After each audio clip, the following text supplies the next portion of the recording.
Hello, everybody, and welcome to the Bad Pachimari League. It's 2 beta, 2 Brawl. My name is Marks, casting alongside Spooky. Spooky, how you doing? I'm good, Marks. I'm excited. It's Overwatch 2, baby. It's Overwatch 2, baby. This is going to be a lot of fun. This is the first time that we're actually casting Overwatch 2. Yeah, and it's probably the first time a lot of people or players or anyone are actually viewing kind of organized Overwatch 2 outside of the tier 1 level, right? Like, there really hasn't, the beta's only been open, this is the second time, like a few weeks total. Not a lot of time to organize tournaments, not a lot of time to actually get, scrims in, to get actual practice time playing. So I'm really excited. And of course, new heroes coming in. It's Junker Queen.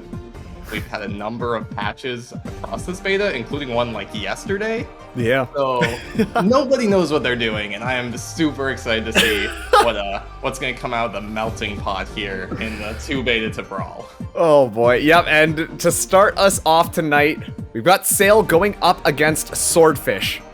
Start things out on Coliseum. Let's get into that brand new map type. This is going to be Push. Like you said, it's kind of the wild, wild west of Overwatch 2 right now, so people don't necessarily know all of the major strategies, but like you said, this is how people start to figure things out. As a matter of fact, I'm pretty sure you told me that goats came out of some random team just running goats, and that's became a thing.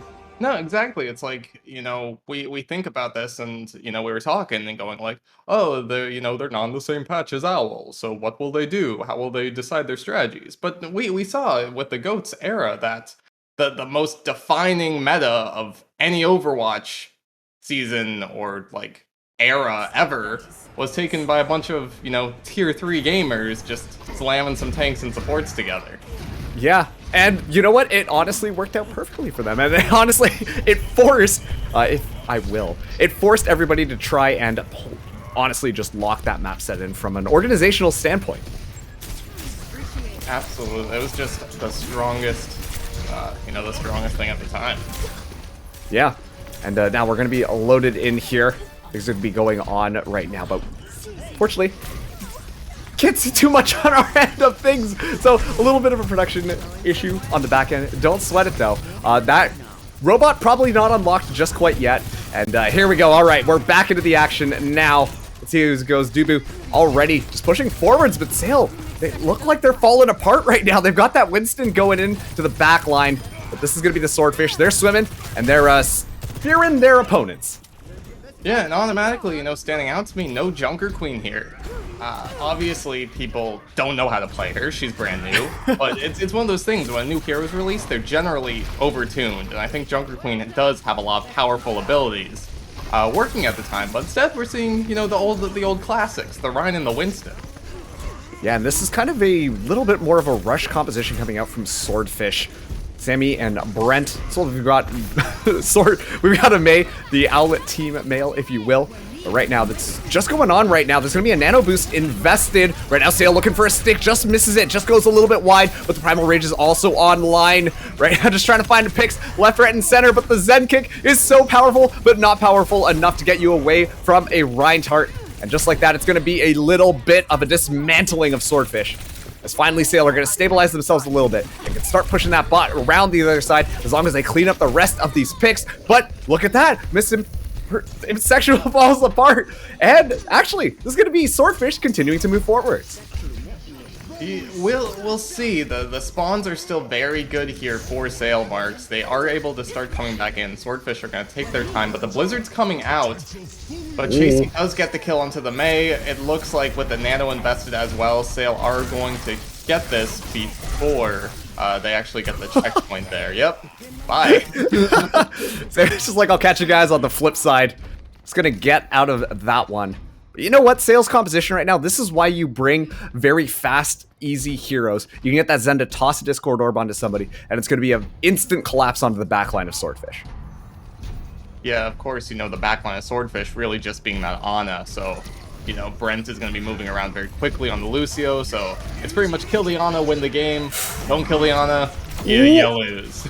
Oh, There well, we go, speaking Mark. of losing, Brent's already on the ground. We have the blade pulled out, but doesn't matter. That's going to get shut down by the enemy team's May, and this is just going to be a cleanup now for Sale. Just running forward, give him a little boop on the head, shut down that Sojourn, and just like that, Swordfish are going to be able to continue to push that bot forwards, potentially even matching, or sorry, Sale are going to make that one move forwards, potentially even matching where Swordfish get to. Yeah, now we're seeing the anti-dive strats come out of Swordfish. We have the Junker Queen, we have the Brig as well. Brig, Lucio, Junker Queen.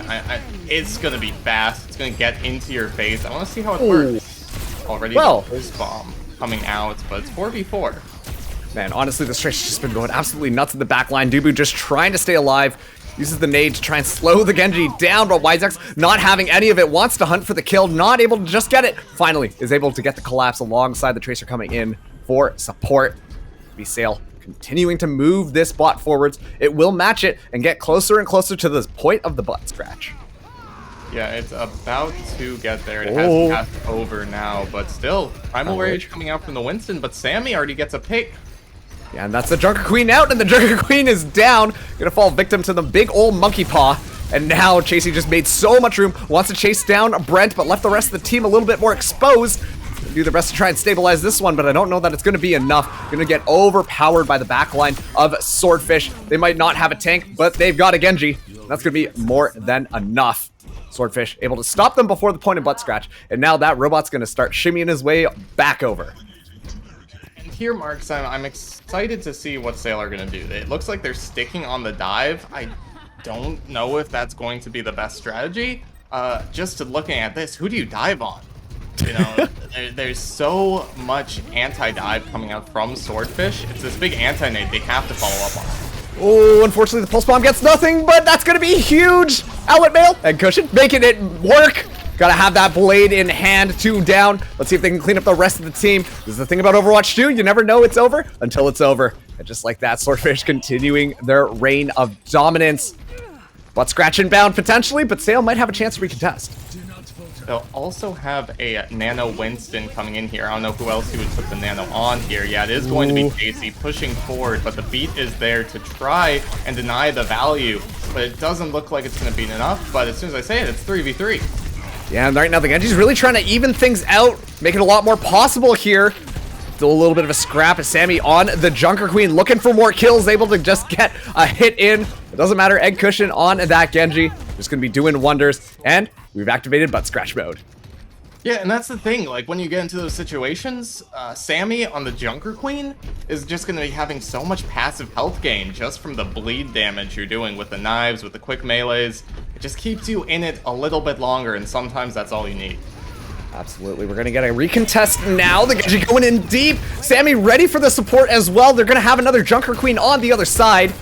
Punkin in the bullets, looking for a little bit of value, but actually it's gonna be Sale coming out on top. They've already found 2 picks, and now Wisex has the blade just in case they need it. Doesn't matter. Miss him sexual just gonna come up absolutely massive on that Sojourn.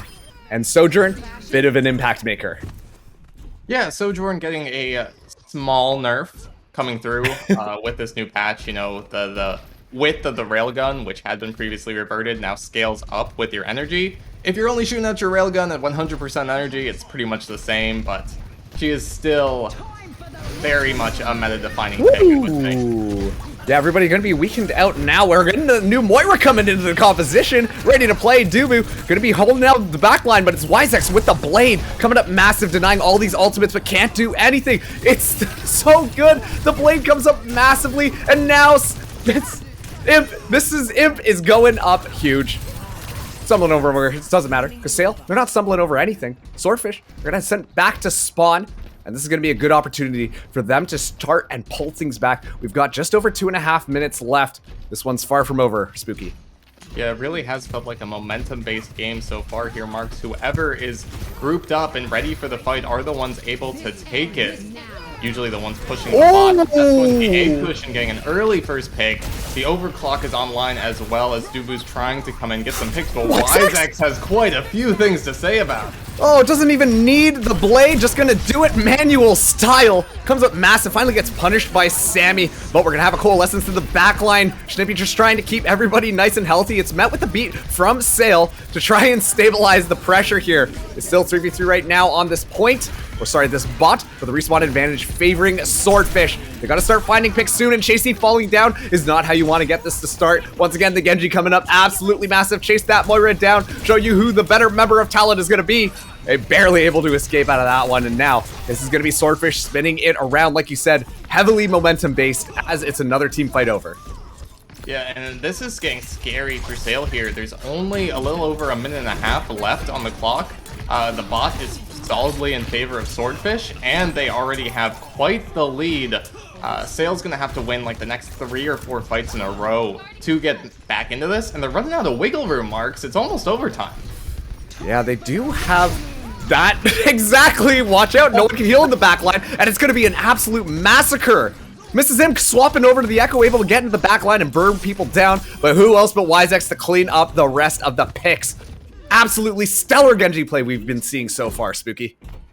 Yeah, both Genjis putting in a lot of work here, and you know, it's a hero that just really hasn't changed at all in quite a long time. So, you know, you can have your Junker Queens, you can have your new Moiras, but at the end of the day, it's going to be Genji cleaning it up. Ultimates are coming online, 2 blades, but already with Schneepy down, I think it's over. You gotta reset on that one. That's your main heals. Yeah, they should have enough time if they all wipe right now and escape to get the full squad back. Yeah, and that's the right move. Couple of ultimates online, couple of Dragon Blades, as well as Briggs ult. The rally could be really good for the sustain, and Cushion falls extremely low, is able to back off, looking for some healing. Yeah, but Wisex going to get a pick. It does look like Sale is in a great position to come through, but the anti-heals with the blade does so much damage. The Echo trying to get back onto the point. Only 10 seconds left, and Swordfish are cleaning up here, Marks. I want to call this one. I think it's over. Yeah, I don't know that they're going to have anything. Still have that rally in the back. We're going to get the emergency Wrecking Ball in. 1 second left. That's going to activate the overtime, but it's probably not going to be enough pressure. Still, though, Swordfish have such a big lead. If Sale can tie this one up, they're going to have to push it back quite a bit. All the ultimates being invested right now. The barrier to engage. Going to be a Brawl on the point. Once again, 2-beta-2 Brawl. Miss Sexual does have the duplicate. It's going to go on to the Sojourn. Falls extremely low, but is able to escape. Looking to charge up the overcharge. Potentially tie things up here. The Coalescence as well being committed here to try and stay them back. It's going to be the negation orb in the backline. Make everyone not as impotent as they were. Now the duplicate does fall off line before anything can happen. And who else but Egg Cushion coming up massive on the Genji yet again. Finds 2 picks, looking for the rest of the cleanup. And Sale are sailing all the way back to their spawn. They have to keep someone on the point. There's still a Ball and a Lucio, but now the Lucio is down. It's just a Ball left. Spin to win, not today. That overtime is going to burn down as soon as that Ball goes back to the grave. And yeah, it's not going to be looking too good for Sale, as that is going to be Swordfish with a very fun first map. Yeah, Swordfish coming out strong, pretty much in charge the entire time, but that's, you know, that's the name of the game with push. It can be very, very difficult to take back the lead once you've lost it. And then even at the end there, like, their comp was Junker Queen, Lucio, Brig. It's so sustainable. It's mini goats, dude. That's the thing too, because like Junker Queen gives you a little bit more healing, a little bit more stats, and everything just kind of makes it so much difficult. We actually saw a Moira come into play, and as you know, Spooky, Moira's had a couple of changes as well. Yeah, Moira coming in with the new ability replacing her damage orb, the Nullifying Orb, Yes. it's called, which is going to, you know, come out and reduce damage of the people it hits. Yeah. So I think it's like 75%. So, you know, you used to 100 damage on whatever ability, you now do 25. So it's going to be really interesting to see how that actually starts to work out in organized play, so to speak, you know. You've seen the Twitter videos. It's like, oh, Moira can survive a bomb. Bro, Immortality Field's been in the game for 3 years. Get over it. I really want to see how the hot takes. Yeah, like the Nullifying Orb to me seems like a rush tool, right? Like you rush forward with your team. You've got Lucio, you've got whoever else you want. You rush forward, jump on top of them, drop the Nullifying so they can't actually do any damage, and then just let the rest of your team clean up, right? Like, I want to see these new techs. I want to see something that we haven't seen before, right? Like, denying ults. That happens all the time. Rushing on top of them and making them not be able to do any damage. Yeah. And that's a little fun. So actually, I noticed something interesting there, which is why I think for a minute there, it was looking like it could potentially flip around. And it's because one of those nullifying orbs got tossed in onto Swordfish. And that honestly just allowed Sale just enough time to, first of all, get their people in there because the Wrecking Ball couldn't go down due to the damage nullification that was kind of coming out. But it allowed the rest of the team to make their way in, and it gave them an honest shot at potentially swinging the team fight around. And quite frankly, I think that's a very interesting use of Moira's Orb. Yeah, it definitely can be. But again, the other thing about the nullifying orb that we haven't talked about yet, it's on like a 17-second cooldown, dude. That's true. It's one of the longest cooldowns in the game. So I think it is really going to become a time in, organized play, like where you use it. You're going to have to build some kind of set plays around this thing because you just don't have the time to throw it out on the fly. Yeah.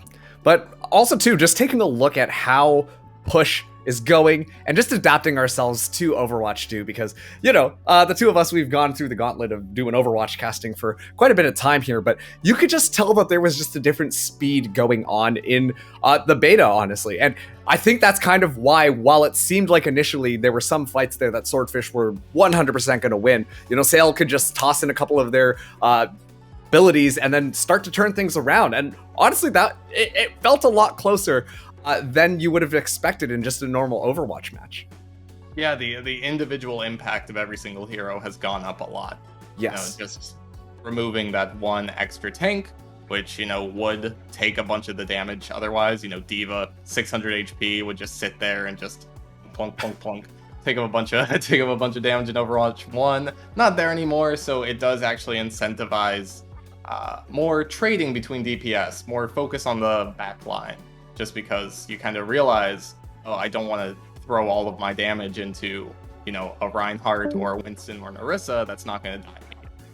Absolutely. And on top of that, too, we have to talk about some of the players that were playing in this match. Specifically, I really wanted to highlight Wisex as well as Egg Cushion, who was Outlet Male on the Genji. Both really stellar Genji plays coming out from these players. Yeah, and that's an individual impact, right? And Genji, to me, is a hero that can really kind of thrive in the 5v5 in a way he probably couldn't as much in 6v6, right? 2 tanks deny a lot of value. 1 tank, well, you can kind of wiggle around and get into that line. Get the blades out, get even without the blade, potentially get on top of someone and just jump and backflip around until you're their mark. No, 100%. I mean, we were seeing the flips, we were seeing the agilities just coming in there. But of course, the dash, just able to relocate yourself around so quickly. And out of all of the ultimates that were getting charged up there, it really felt like those Genjis had a blade every other fight. So you could just tell that the impact of what was going on. Obviously, at the highest tier level play, like you mentioned, Sojourn has been tuned back a little bit because, well, we all saw what Kai did during Owl, and it was not a fun time for the other team. But of course, that paves the way for other heroes like Genji to be able to kind of thrive and take off.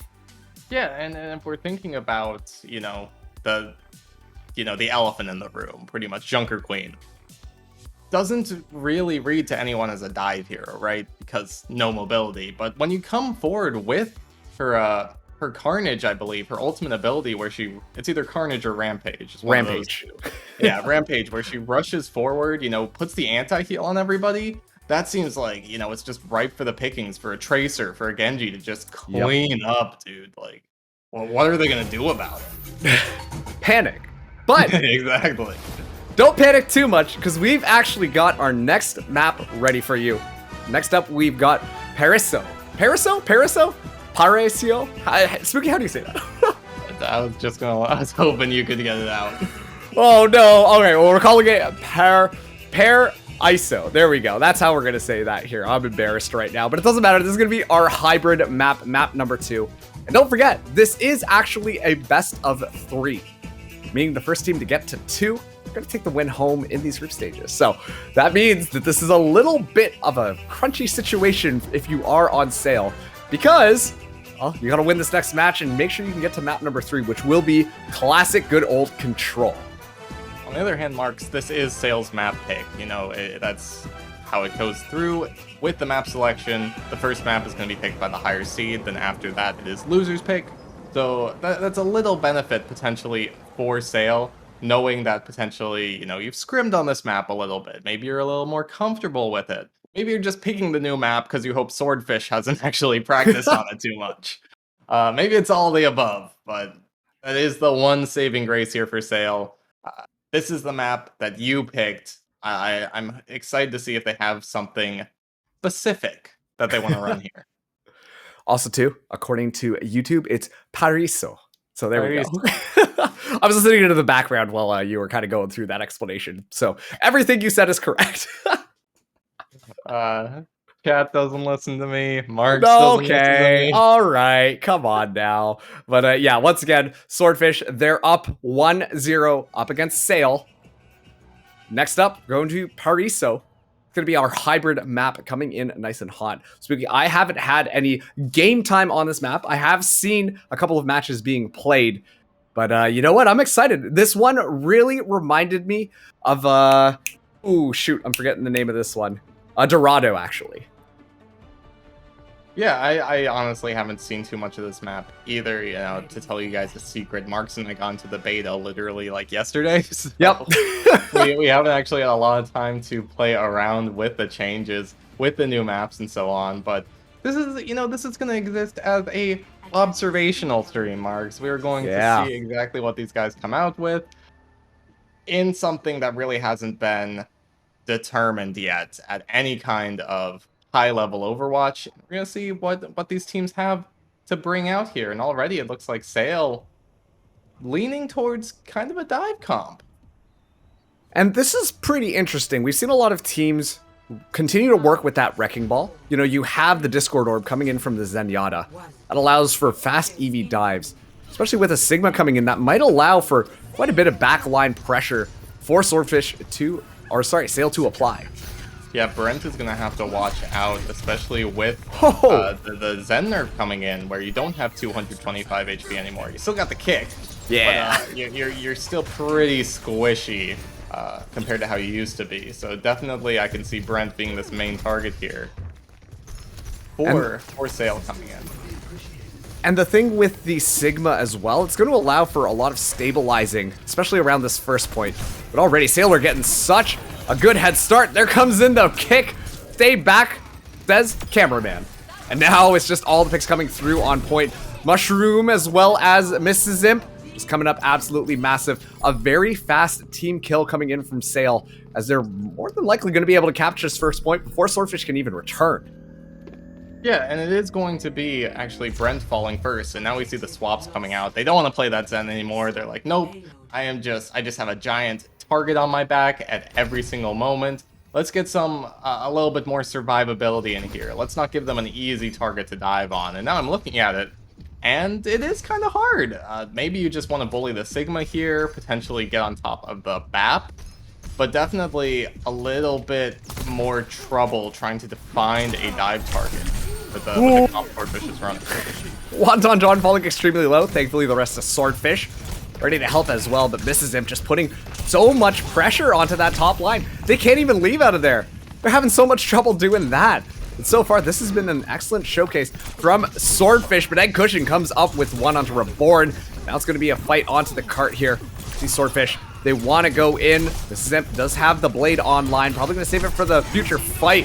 Oh, never mind. We're going in and we're going hard. Wonton John falling to the ground. Next up is Dubu. Anybody else around here? Oh, just a little Sigma. Go home, Sammy. And just like that, this cart is going to keep on rolling. Sale, a very dominant start to this map. Yeah, they look strong. They look comfortable. They may very well have scrimmed this quite a bit. They know what they want to do, and they're using their ultimates well, coming out with 4. Just missing that blade here. Swordfish, not too much to work with, and nothing in the way of support ults that can kind of deny the damage. And now a lot of ultimates being tossed onto the point from Sale. They want to take this one home. Zenyatta's still got his Transcendence if necessary. Egg Cushion can't do anything. Chasey's just been coming up absolutely massive on this Wrecking Ball, and it's all going to be downhill from here. Swordfish, they're all in the grave. That's a quick point number 2. I don't think this cart stopped for a second, Spooky. Yeah, that's a 5-minute time bank, and they are just going to keep pushing forward. Swordfish, they're finally coming onto a comp that actually kind of makes sense with the other heroes. They're running like a Wrecking Ball and a Brig and a BAP, and then I don't know. I don't think it was really doing anything too well. It was a little bit of dive, a little bit of hanging on the back line, but now they're going back to this comp that they actually won the last map on. This very, pseudo goats here, where you've got like the speed boosts coming out from the Lucio and the Junker Queen, and then you've got the almost mini rallies coming out from Brig and also the Junker Queen. So let's see how well it works out for them. It looks like there is still a Brawl coming online, and as Swordfish gets split up, they start to fall apart. And that's exactly what I'm going to be looking for. Is it's going to be Chasey, try and break up this composition from Swordfish, knock the supports away from the tank, and clean up what's left. And honestly, right now, Swordfish and Reborn have been doing such a good job of playing together. Just completely overwhelming their targets, allowing Mrs. Imp to pick off the back line. It's all working out. The blade is going to be live here. Going to go and immediately Wonton John down. Make it the same with Brent as Sales looking for a Reborn. Sorry, is looking for a Pulse Bomb target. Doesn't even need the Pulse Bomb. It's yet another team kill. This is hard to slow down. It's just at the end, I'm not sure that Swordfish are going to have anybody to come out and touch it. We're going to be seeing Brent come in alone. Nevermind has Wonton John alongside him. But I don't know that the stall is going to be enough. It's going to be the mines just for good effort. We have Dubu coming in as well, trying to stall this one out, but there's just too much pressure. Sale played this one nearly flawlessly on this attack. Great stuff coming out from this team. Yeah, no, that's gorgeous. The dive coordination, they lean completely into it. We saw them start off with a dive comp on Coliseo. It didn't really work out for them, and they shifted away from it. But again, that does seem to be this team's kind of bread and butter here, Marks. They want to dive. They want to play these coordinated, quick attacks. And Swordfish had nothing to deal with it. Yeah, nothing to deal with it, honestly. It seemed like Swordfish were still trying to figure out what they wanted to run. They finally, in the end, decided to swap back to that Junker Queen combination. We actually saw a little bit of Sombra played as well. But still, it just wasn't enough. Sale looking like a coordinated, cohesive unit coming out. Yeah, let's see if it works as well on the defense. They want to keep on this composition, but, dive on attack just kind of makes sense. It's a little bit easier to find targets, I think. On defense, I think Swordfish can maybe go a little slower. It forces Sale to kind of fight them on the payload. It's going to be interesting, especially because I do think these comps coming out from Swordfish are meant to be anti-dive. And even now you're going to see Egg Cushion here locking in the Reaper as well. This is good. These are good adaptions. I want to see if the Moira works out as well as kind of an anti-dive support as opposed to the Brig, but it is a little bit more healing.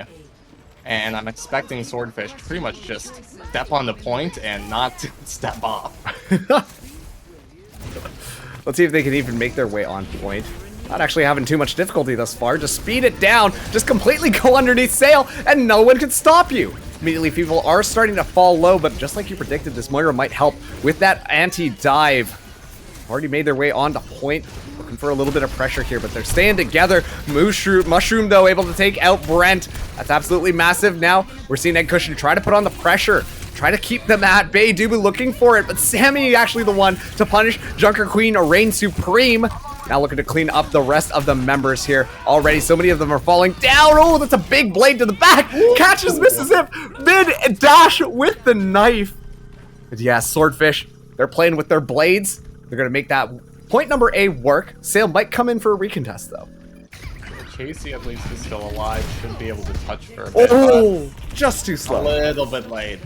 That's fine. I don't think that one was going to work out for them anyway, Marks. Quite frankly. But yeah, Chasey might be getting punished here. Rolling around, maybe, going out, getting the Mega back here, and potentially getting to harass the backline, maybe stop the card a little bit.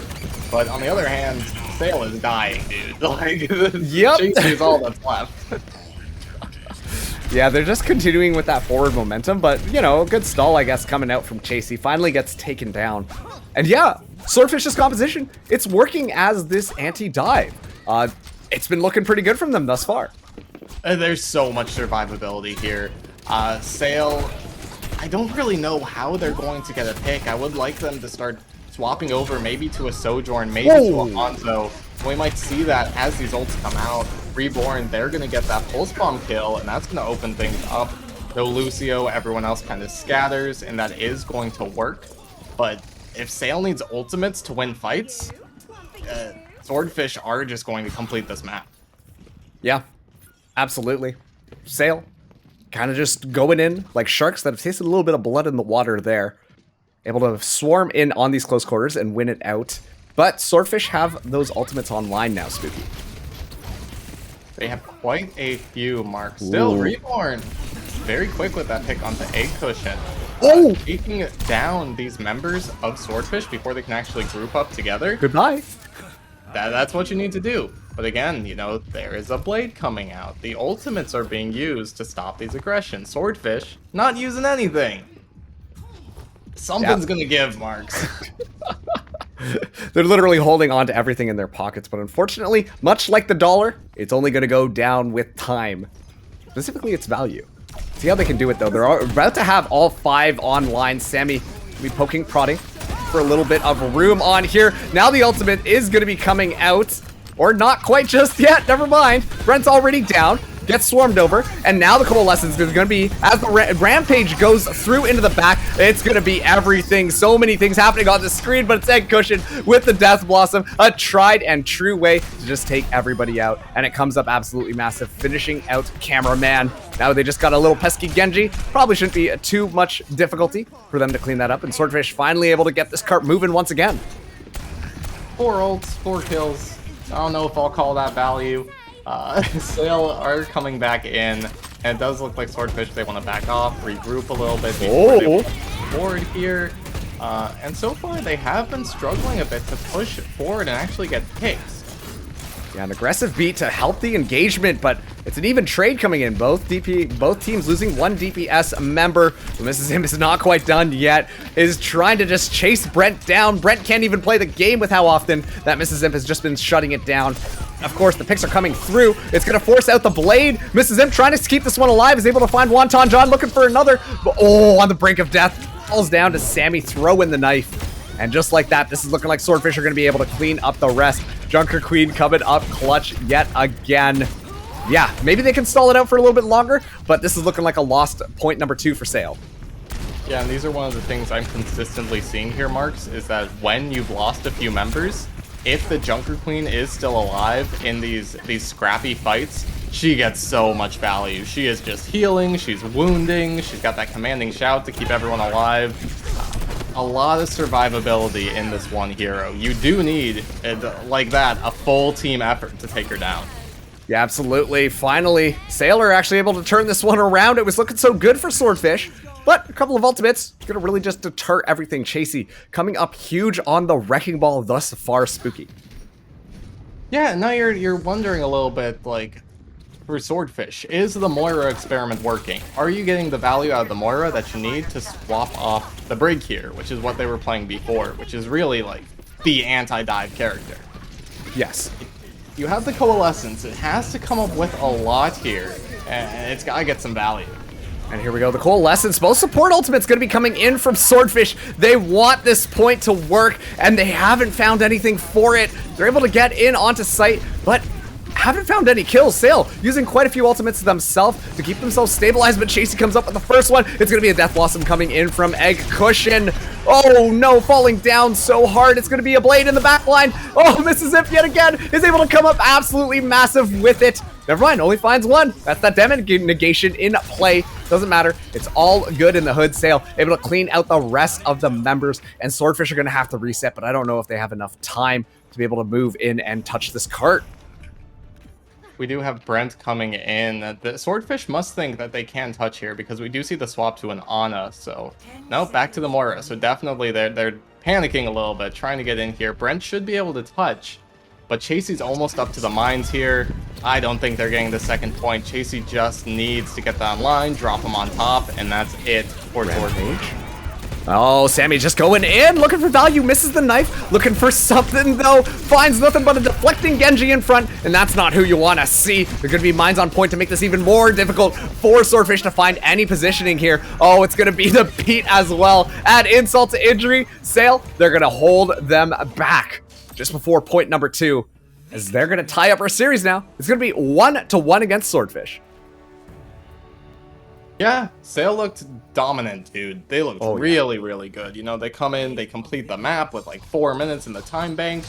They hold just outside point, and they're doing it with a composite. You know, to me, this looks like a compositional mismatch, but in favor of Swordfish. You know, it does not seem like the dive should work against this composition. I'm not sure if, I don't know if Wonton John is just not getting enough value on the Moira, or what's going on there, but it really does not seem like the dive should be able to get away with as much as it did. That was dirty. Maybe it's just Mrs. Imp getting 8 blades a second, because it seemed like every other fight there was a blade. I was just about to say Egg Cushion, playing as Owlet Male. It was on the Reaper this time around, but previously we saw how much value they were getting just by playing Genji, being able to just take the people down. And while, yeah, there were a couple of huge Death Blossoms, I'm not sure that it brought as much impact as the Genji play did in our first map.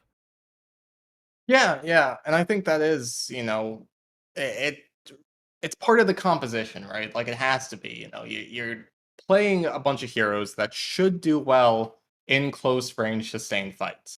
You've got the Junker Queen, you've got the Reaper, you have Lucio, and then the Moira, but it's just not coming together.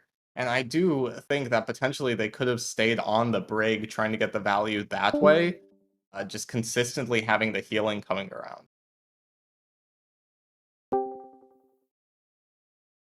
Whoops, minor technical issues there. My apologies. I'm sure that the point that you said was actually... Nobody listens to me! Sorry, okay? You can blame Discord this time. But yeah, no, like, it was interesting. We finally got to actually see some Moira come into the composition a little bit, but it left me wanting more. It still felt a little bit out of sync with everything, and not necessarily getting too much value. Right now, the only real thing that I'm seeing come out of that damage negation orb is really just stall things out, give your team a better opportunity to be able to re-engage the fight, or just potentially live long enough in order to keep some of your members alive. Yeah, and the thing is, the damage negation orb loses a bunch of value against a dive composition because they're not bunched up together. Like, you'll drop it on a Tracer, who will then, you know, zip away for 4 seconds, then come back, or will recall and get it debuffed anyway.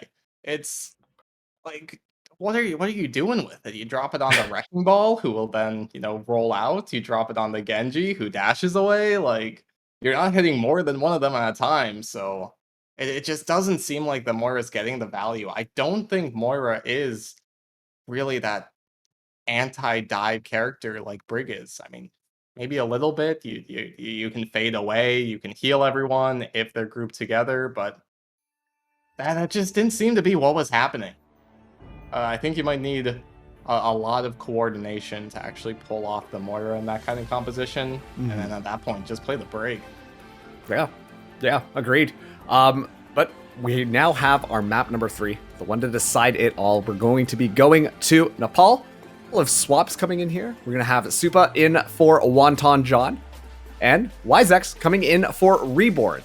So we're going back to classic Control. It's kind of crazy how we didn't start things off on Control this time around, Spooky. A little strange.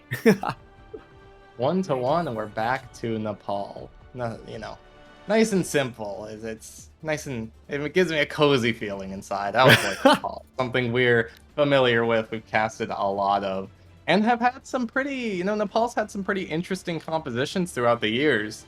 I'm excited to see what comes out on Overwatch 2. Already we are getting teased with the Pharah on sale. Mrs. Imp, and Pharah, you know, not really a hero I think we've seen in Overwatch 2 almost at all. No, not really. Very niche situations call for a Pharah. Not even bringing a Mercy in either. Mrs. Imp must be pretty impactful, or at least hoping to be pretty impactful on this hero. Gonna be a little hard though. Swordfish don't have any hit scan. already. Chasey's going in there, but it's so much damage, and Brent's already down yet again. Sammy tying this one up. Mrs. Imp is getting massive value on this Pharah pick. They weren't expecting it at all, and they have zero things to counter with an air hero. Yeah, I mean, you have the railgun technically, but it's weird, right? Because the railgun's hit scan, but the primary fire isn't hit scan, so you have to like charge it up on the wrecking ball maybe, then like flick to the sky and try and land a headshot. It's not the best. Sammy's gonna hit the knife though, just yank her out of the sky, I believe. That is a bold statement, sir. I'm sure you know that you're making that, right? No, this is, I believe in it. But no, Swordfish really, they don't, like you were saying, they don't really have a good counter to this Pharah. So much damage. So it looks like they're just going to try and ignore her. But again, you know, this composition plays grouped up. There's so much, there it is. There's so much value coming out of these rockets here. Yeah, and, well, they're able to get a trade in there. They did lose their Lucio, but just, hey, go for cover on the point. Be able to cap that one up, and everything will be fine. They're playing all together. It's going to be a Pharah ult, but it gets deflected and cushioned with the moves. Goes for the dash just for some style points, and cleans up a third. That's what you love to see. Swordfish able to convert this point before Sale got to 50%. So they ignore the Pharah strat works. Just hope that she doesn't hit her shots. That's pretty much what Swordfish came in with it. And now they do have the extra cover provided by the point, where it's a little bit harder for the Pharah to get value in. But now Mushroom has swapped over to that Mercy to really dig into this Pharah composition, give her that extra hyper-focused attention. But it's not enough as, you know, Swordfish, they just get inside where Sale, the rest of the members, were trying to do damage. And look, Mrs. Imp is just peeking around the corner, trying to get value. It works out that time, but this is not how you want to play the Pharah. Hey, Spooky. I just realized it's Mr. Simp. That's what's going on. But that rally, not going to get anything done. Mr. Simp coming up absolutely massive yet again. They can't do a thing. This has to force out a couple of swaps from Swordfish. They do have a couple of ultimates. They might pop those ones. But still, it is not looking good for them now. They have nothing to deal with this Pharah. There's a Mercy attached. Gonna be honest, I thought you just didn't want to say simp on broadcast. So. Oh, that's my bad. We can keep going with Mrs. Simp. But Mr. Simp, Mrs. Imp, however it works out, has been just pounding so far up in the sky on this Pharah. Still, Swordfish are not going to even try to counter this with any kind of hit scan. They have a lot of ultimates potentially to beat everyone else, but there it is, another pick coming through from the Pharah. Wisex falls, but it's not the most important member of this composition. But with Chasey going down, this might be a chance for Swordfish to get back into it. Oh, the mines get dropped, but find absolutely no value whatsoever. We have the beat as well, but still, look at that! It's a double! Both supports off the edge. And suddenly, Dubu's ultimate gets almost no value. The overcharge just immediately just gets shut down. Wisex just goes for the dash through. It's so clean coming in from Sale. They shut that down as Mrs. Imp comes up massive this game and held the blade just for good measure. Brent gets taken out, and that's going to be a clean first round for Sale. Swordfish did not use their blade that entire round. Swordfish did not use the Junker Queen ultimate. The Rampage. Swordfish didn't do much of anything, Marks. And that's, you know, it's what we were talking about from the very beginning. Like, what are they going to do about the Pharah? Apparently the answer is nothing, because they just stuck with their comp, and it does seem like it would work well if they got on the point, but they couldn't get on the point. Nope, they really couldn't. And it felt like they were looking for something to be like, all right, now's the time where we use the ultimates. Compared to how Sale have been just alt cycling, it's an easy call. Yeah, Sale aren't afraid to use their ultimates. That's one of the big things. They'll throw him out no matter what. Chasey just drops the mines while he's dying, whatever, you know. Yep. Like, and it worked out for them. Now they're coming up with more of a kind of like what used to be the 6-man dive comp, maybe now kind of a 5-man dive comp. Coming out of Swordfish, trying to get on top of who are they gonna, who is this Winston going to attack here, Marks? Look at this, look at Sale's composition and tell me. And Sammy right now just trying to keep the point alive, but everybody has fallen down. Sale, they swarm around. Ants attracted to a candy dropped on the sidewalk, and it's the middle of summer. Sale Clean sweep up. Didn't even lose a single member. And finally, Egg Cushion is going to be moving in onto the Soldier 76. Get a little bit more hit scan. Take that Pharah out of the air. Yeah, we're seeing a lot of swaps come in from Swordfish, and I like this. They need to do something else. We are going to see the Soldier, but also the Echo, along with a Mercy of their own, just to maybe take a little bit more presence in the sky, and then you've got the Wrecking Ball to be an autonomous hero, but it still does not look like it is going to be enough here. 2 picks already for sale. Make that a third. They're just cruising their way towards this victory here, Marks. Yeah, as soon as Sword... What? That was another... That's 2 kills! Are you kidding me? Oh, man, the Lucio cameraman just going absolutely crazy in the back line. But like you said, Swordfish, they can't even make their way in. This Pharah is still getting way too much value, punishing them so much. They're losing so much HP just to get through that little archway. Yeah, and she's so far away. Like, she barely takes any damage. Any damage she does take, it's cleaned up by the Mercy. Oh, and she's no. Straight in. There we does go. lose her life for it, but it's a 4v4 here. Let's see if Egg Cushion can clean this one up. He's looking for it. Gonna be using the legs, running away. Chasey, felling off the edge. It's not a good look. Now, they're just gonna try and stall this one out for as much as they can, but I imagine it's gonna be pretty easy for Egg Cushion to find those picks. Sammy gonna be matching the Wrecking Ball as well. Seems like Swordfish are going to be taking a page out of Sale's books. The mines are going to be coming in here, but it's going to be met with a beat. Okay, Sale, they haven't given up the point, and they want to contest this yet again. They've got enough members to do so, and Wisex with a double kill is actually going to clean things up, and just like that, Sale, they don't even yield the point for a second spook. Wisex being pretty quiet this map, comes out strong, gets 2 kills, gets the Blade online, and now it's last fight territory. Swordfish have to win this next one. They have a beat. They're going to use it to engage. They have the mines to put on point, but the Blade is coming, Marks. Yes, it is. The mines are going to be dropped from Sammy. Dubu able to find Mushroom in the air. Now, there's just got to stay on point. The Blade is out. Wisex finds one. Looking for yet another. Has to be careful of the mines. Uses the Blade to zone them out instead. Finally, looking for a chance to engage, but gets completely crumpled by Egg Cushion. This is him trying to keep this one alive, but is going to be falling down as well. Finally, it's a good team fight coming out from Swordfish, but they have to play this flawlessly now, otherwise they're going to be sent home. Yeah, not sure they're quite sent home yet, Marks, but they Oh will yeah, lose. I guess this is pretty early on. Yeah, they will Dramatic at least lose the first match. Not too many ultimates from Swordfish. You do have the Valkyrie coming online. From the Mercy here. Sale, it is going to be that barrage. Let's see if Mr. Simp will get good value out of this. So far, you know, the value has come in the neutral game, not really from the ultimate. So, but there it is. There's the neutral, there's the ult. Just going for the Mercy. Wow. Wasn't able to find it, but you know what? Already found Dubu, so I guess that's fine. Wisex fall with one. Finally misses him, able to take out Egg Cushion as well. Just got to deal with that pesky little Wrecking Ball as well as the Mercy still in the air, flying around, like taking a nice little holiday. Finally, the mines are going to be out from Sammy, trying to stall it out. Does have the Echo for a little bit of support here, but it's going to be a battle in the sky. Dubu gets taken out by a rocket. Same with Brett. It's point blank, making a third. Sammy going to be sent right back to spawn. Fail. They're going to be able to flip this point. Is there anybody who can't escape Mrs. Imp? No, I don't quite think so. And that is going to be it, ladies and gentlemen. Sale win out this series 2-1 against Swordfish. Swordfish looking so strong on that first map, but then Sale coming back even stronger. They had the comps. They knew exactly what they wanted to do. They had that dive on the second map, Pereso, and then on Nepal, they just want to run out with the Pharah, and really nothing Swordfish could do about it. Cameraman with that double boop, you know, Swordfish was the player we were watching, or not Swordfish, Mrs. Imp was the player we were watching there, but Cameraman had a few moments of their own. But that was just dominant coming in from Sale at the end. They just deserved that win.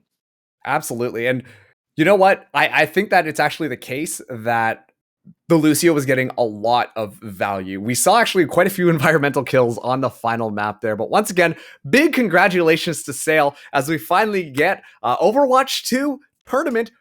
Okay, I was about to say pro play, but I guess we've had some of that already. But we're seeing a lot of strategies start to click themselves in place. And on top of it too, these players are starting to figure things out. It's extremely exciting. But that's going to be the end of this series. You're going to want to stick around though, because we've got another one just after a short little break. So we'll see you on the other side.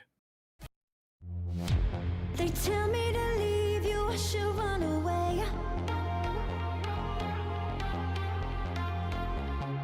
They can't believe that I wanna stay.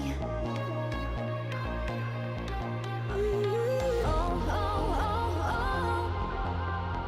I try too hard to please you. Oh, oh, oh, oh. I can't help but need you. You give me this feeling whenever you're with me. I find it hard to breathe.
been feeling just a little bit low. Got to get back to the show and we'll fly. Yeah. You don't have to feel like you're on your own. No one should have to dance alone, not tonight.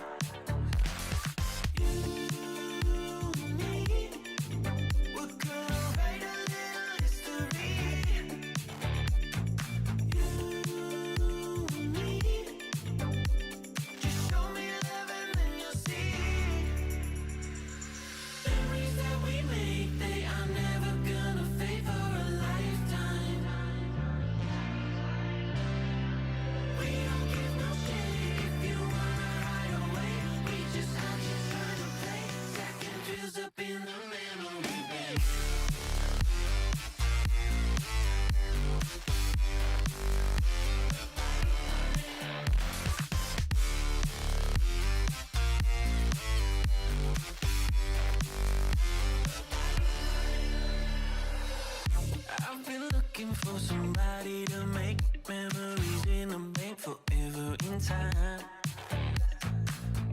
There's no reason to be hard to find, 'cause we've already lost our mind. You and me, we're gonna write a little history. You and me, just show me love and then you'll see. That we make, they are never gonna fade for a lifetime.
What's up, everybody? Welcome back to the Bad Pachimari League's 2 Beta 2 Brawl. My name is Marcus Casting alongside Spooky. Yet again, we just finished up our first match. Now we're getting our second one.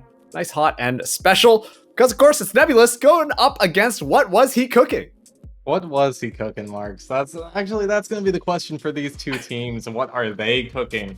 You know, coming in to the 2 Beta 2 Brawl. We talked about a little bit in our first match, but what comps do you run? Nobody knows. It really does seem to be a mixed bag of everything, really. You know, we saw Winston, we saw Ball, we saw Ryan for a bit, we saw, of course, Junker Queen, we saw Aura. A little bit of everything. Yeah, just throw it all in the pot. The one thing, though, that we did notice that came out on top sale was running a composition that involved a Wrecking Ball, involved the Tracer, and of course, a Genji. And I'm going to be honest, this fast momentum that they were bringing in looked really well coordinated together as a potential, you know, team composition on the current patch. Yeah, which is not what we were expecting coming into this, you know. No. We thought with Junker Queen coming in, that dive would kind of fall off a little bit, especially as more players play that. We even saw some Swordfish actually coming out with what we thought was an anti-dive comp. You know, Junker Queen, Rig, Lucio, and the Reaper as well. You know, a lot coming out of that one.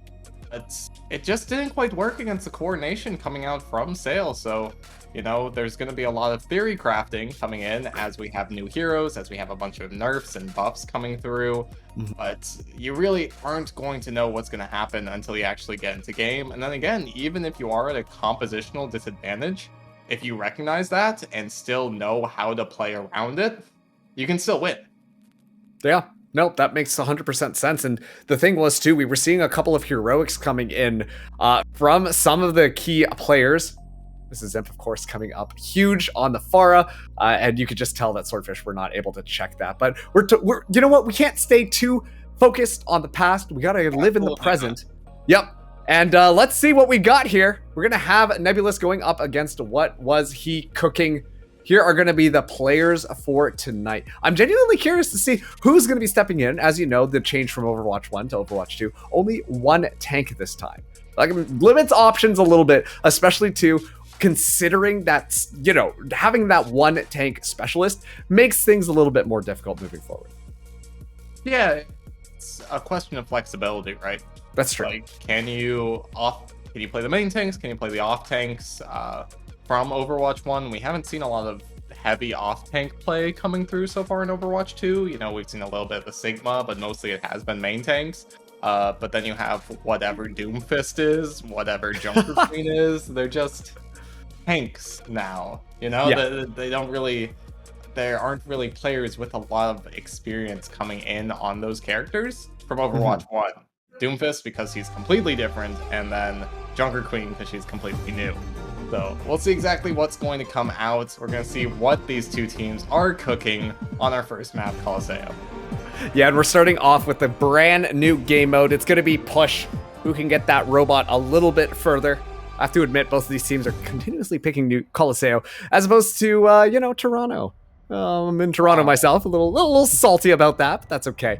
We've seen a lot of Colosseo being played earlier, and this is a map, especially a game mode, that really favors just a lot of heavy momentum. Whichever team can kind of swing things in their favor first, usually win out the fight. Absolutely, Marks. I do want to make a mention of new law on what was he cooking that is actually going to be all win. It is an alt account. It's one of those things with the beta, like some people are playing on alts. Even though I think that all of the accounts are now in, like everyone has beta access. These are probably just the accounts they've been using so far. So just want to make a quick note of that. That is going to be all win whenever we say that. For the Ash on the side of what was he cooking. But it seems they are going to be coming out with pretty wildly different compositions. Only the Lucio being consistent across these two. Nebulous coming in with the classic rush comp with a Junkrat. And then I'm not even sure what was he cooking is cooking up here. You got the Ball, you've got the Ash and a Reaper? It's, you know, a little creative. Regardless, there's going to be a dive into the backline. Hot Dog already fried up. Fish just trying to keep the frontal pressure on here, but it's a huge anti-nade that actually makes no healing available for the team. And Nebulous are just going to be falling one after another. A stack of dominoes completely toppled over by what was he cooking? Yeah, just pushing forward, getting those early picks, and Nebulous already making a couple changes. We're going to see Raging Pool go over to this Genji, potentially help him get into the back line, take out Illuminous, and you probably do win that fight. That's the main amount of the healing there. But what was he? It's Goob coming out. Or what was he cooking? A nice boop there. That's going to be so painful for the Reinhardt to get back up. But meanwhile, it's trades of the back line, actually. Hot Dog falling down once again. And yeah, she's going to be rolling forward, just cleaning up the back line here. Goob really getting far into it. But unfortunately, the rest of the team is crumbling as a Nebulous. Well, they're taking, what was he cooking? Straight to the stars. It's going to be Michael with a nice pick with the Sojourn. We haven't seen too much Sojourn so far, but she is still very, very strong. You know, a little bit of a railgun nerf, but it's pretty much the same if you do get it up to that 100%. Looks like Ahishi is going to be punished here. I do not think they're getting away. Yep, they are going to fall despite Goob's best effort to save them. And this should be Nebulous. Just keep on pushing forward. A lot of damage is gone. Ooh. Owen, a big pick, evens it up. Yeah, and here we go. You see Nebulous, they're going to be backing up just a little bit. There's so much pressure, though, being applied by what was he cooking. Turns out, cooking up a lot of pain. I don't know how many jokes I'm going to make of that tonight, just so you know that. But still, it's the Wrecking Ball with the engagement. Alwyn just in the top line, continuing to just plunk in these bullets. Doesn't matter, though. It looks like the rest of the team, actually, is starting to crumble. The team is playing together, and they're making this one work. But Reaper getting a little bit of cart progress alongside Goob. Goob actually able to take Raging Cool out of the scene. Now Alwyn going to be in the back line, just going to pressure down the Reinhardt to finish things up. And it looks like this Wrecking Ball Reaper composition with Alwyn in the back is winning them the fight. Still, it's going to be a much different fight coming forward here, Marks. We haven't seen a single ultimate yet. Now almost all 10 of them are online here. We're going to see who is going to get the most value as we approach the first butt scratch point. The first button scratch point. It's going to be a bomb coming in onto the point as well as Alwyn still in the back line, trying to pluck out very consistent damage. It was a huge sleep, put the Reinhardt down, but it doesn't matter. What was he cooking? Just absolutely rolling through the rest of them. And just like that, Nebulous are going to have to reset. This is a lot of push pressure coming in from Nebulous. Or sorry, what was he cooking? As Nebulous struggle to regroup themselves. Yeah, they're cooking up a clean fight win, apparently. 2 ultimates is all they need. Nebulous invest 1, don't get much out of it. But again, they do have the advantage coming through. And it's going to be the Blade to start us out. Oh, but it's actually a Death Blossom in the back line. That actually does so much. It's going to force out the sound barrier. Still, they're making this one work. Ahi glooming in. Zizzy trying to escape is able to just get away from there. But still, this cart is... Or sorry, I keep on calling it a cart, but this robot's going to be pushing that thing forwards. Yeah, this comp still makes no sense to me, Marks, but it is, it's some power plays coming out from the DPS. Ahishi just being very sneaky in the backline, going on these flanks, while Alwyn is able to just put in the damage from afar. They don't need to coordinate at all, so that is how they're going to get the success. But we'll see. You know, things like this may happen a little bit more constantly moving forward, where, you know, Alwyn kind of left out to dry just because he doesn't have anyone to play with him, right? You know, you don't have a Brig to protect you. Illuminous probably doesn't want to play next to you exactly. Lucio only can boop so much, so it's good to see the Winston coming out from Fish. I think this can really punish what was he cooking is cooking up. Wow. Yeah. What was he cooking? Still applying so much more pressure. Raging Cool, though, is able to trade it back onto Ahi. Dives straight into the back line. Illuminous just trying to escape. Has the Bionate to save him. There's a lot of frontal pressure. Once again, the Genji really setting the pace of this match alongside the Winston. We're going to be seeing a couple of swaps coming in here. All swapping off onto the Tracer instead. The mine's going to be dropped down, but Fish going to have a pretty easy time just zip-zapping that one away. And now... this is going to be Nebulous now, being able to get a little bit of cart pressure here as Goob just runs over Raging Cool. You can't stop the Wrecking Ball as soon as it punches you in the face. The Nebulous still in control of the cart. They're in control, but they haven't really pushed it too far, and that is, you know, the name of the game, or at least the name of the map height. What was he cooking? Pushing forward on their own terms, Alwyn getting a big pick. Raging Cool is just now starting to get back, and it does look like What Was He Cooking is going to clean up Nebulous, who did start this fight, to be fair, a member down. Yeah, and Ahi being able to just run in there, has that nano boost online, gets so much frontal pressure, and they're not done yet. What Was He Cooking? Continuing to push up, trying to put the pressure on once again. Goob might have gone a little bit too far, but Wrecking Ball, if anything, is extremely durable. Finally, we're going to be seeing Raging Cool coming back, and it's a Bob committed into the back line. Has this Dragon Blade, though. We're going to see the beat come in from Nebulous. A lot of ultimates invested alongside a Coalescence. It's going to force out the Death Blossom, but it's a quick little deflect that actually takes that one out. Never mind. Ahi, as well as Hot Dog, are going to trade each other on their ultimates. Doesn't matter, though. Nebulous are happy to take this. They will finally alleviate some of this push pressure, but What Was He Cooking has gotten so far with this robot, and there's 3.5 minutes left. And this is something you can do with push marks, is just stall a little bit. Because What Was He Cooking is so far ahead. Oh, yeah. You know, they aren't even, Nebulous aren't even pushing the point yet. So you can, you know, stall for 5 seconds here, 5 seconds there, and just bleed out the time. Still, I do think the swaps Nebulous have made are very, very good. They've been winning these last few fights, except like these odd scenarios where, you know, Raging Cool might die, or maybe Ahishi gets 2. Yeah, he got 2. I'll win with the 3rd. And now there's only a monkey on this bot. Doesn't matter. Coop is just going to roll him back into the mine. So we're going to be seeing Fish disengage there. It was a fast and dirty fight, but the DPS for What Was He Cooking come up huge. Yeah, and this is disappointing to me, Marks, because Nebulous, they come in with good engages, and I don't know how it quite falls apart for them. Their comp's good, they are initiating well, they're trying to take out Alwyn, they're trying to take out Luminous, all of it makes sense. But it just kind of falls apart. It's these DPS duo for What Was He Cooking that continuously are coming up big. Oh, and Michael's already down. Was He Cooking continuing to move forwards? It's the Wrecking Ball in the back line. But honestly, quite all right. They've been putting a lot of pressure into Alwyn on the back, just with the amount of value that Ashe is providing. But Ahi falling extremely low, tries to go in to save Illuminous, but chooses to back off instead. Alwyn able to take Michael off with that dynamite. But right now, if you're What Was He Cooking, you just want to keep this robot as far forwards as possible. The butt scratch is already activated, and so they just need to keep that one moving forwards. 2 ultimates for them to engage into the next fight.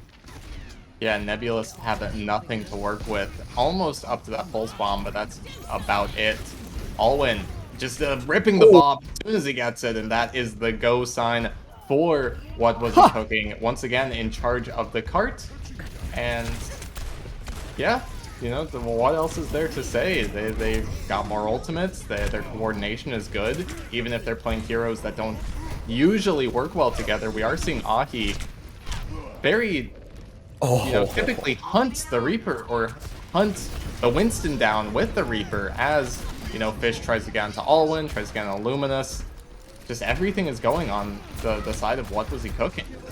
Firing on all cylinders. They're really just firing down a lane right now. Everybody just an open target practice for Alwyn. It's so much pressure. So many picks are coming through for What Was He Cooking. Nebulous don't even have a foot in the door. They're getting these respawns in, but look at this. We might see a map completion. They're coming back out based off of Hot Dog's Coalescence. The Death Blossom shuts it down. Alwyn continuing to just look left and right, front and center, finding every single head. We're going to have a monkey hop on to try and get a little bit more pressure on there. It's going to force out 2 ultimates just to try and keep Nebulous in this match. They're able to finally take out Ahi here. Michael falls asleep and then going to be taking the sweet trip to the afterlife. Alwyn coming up absolutely massive yet again, and Goob able to find another pick as well. This Ashe has just been doing a magnificent job of shutting Nebulous down, and they have no answers for it yet, Spooky.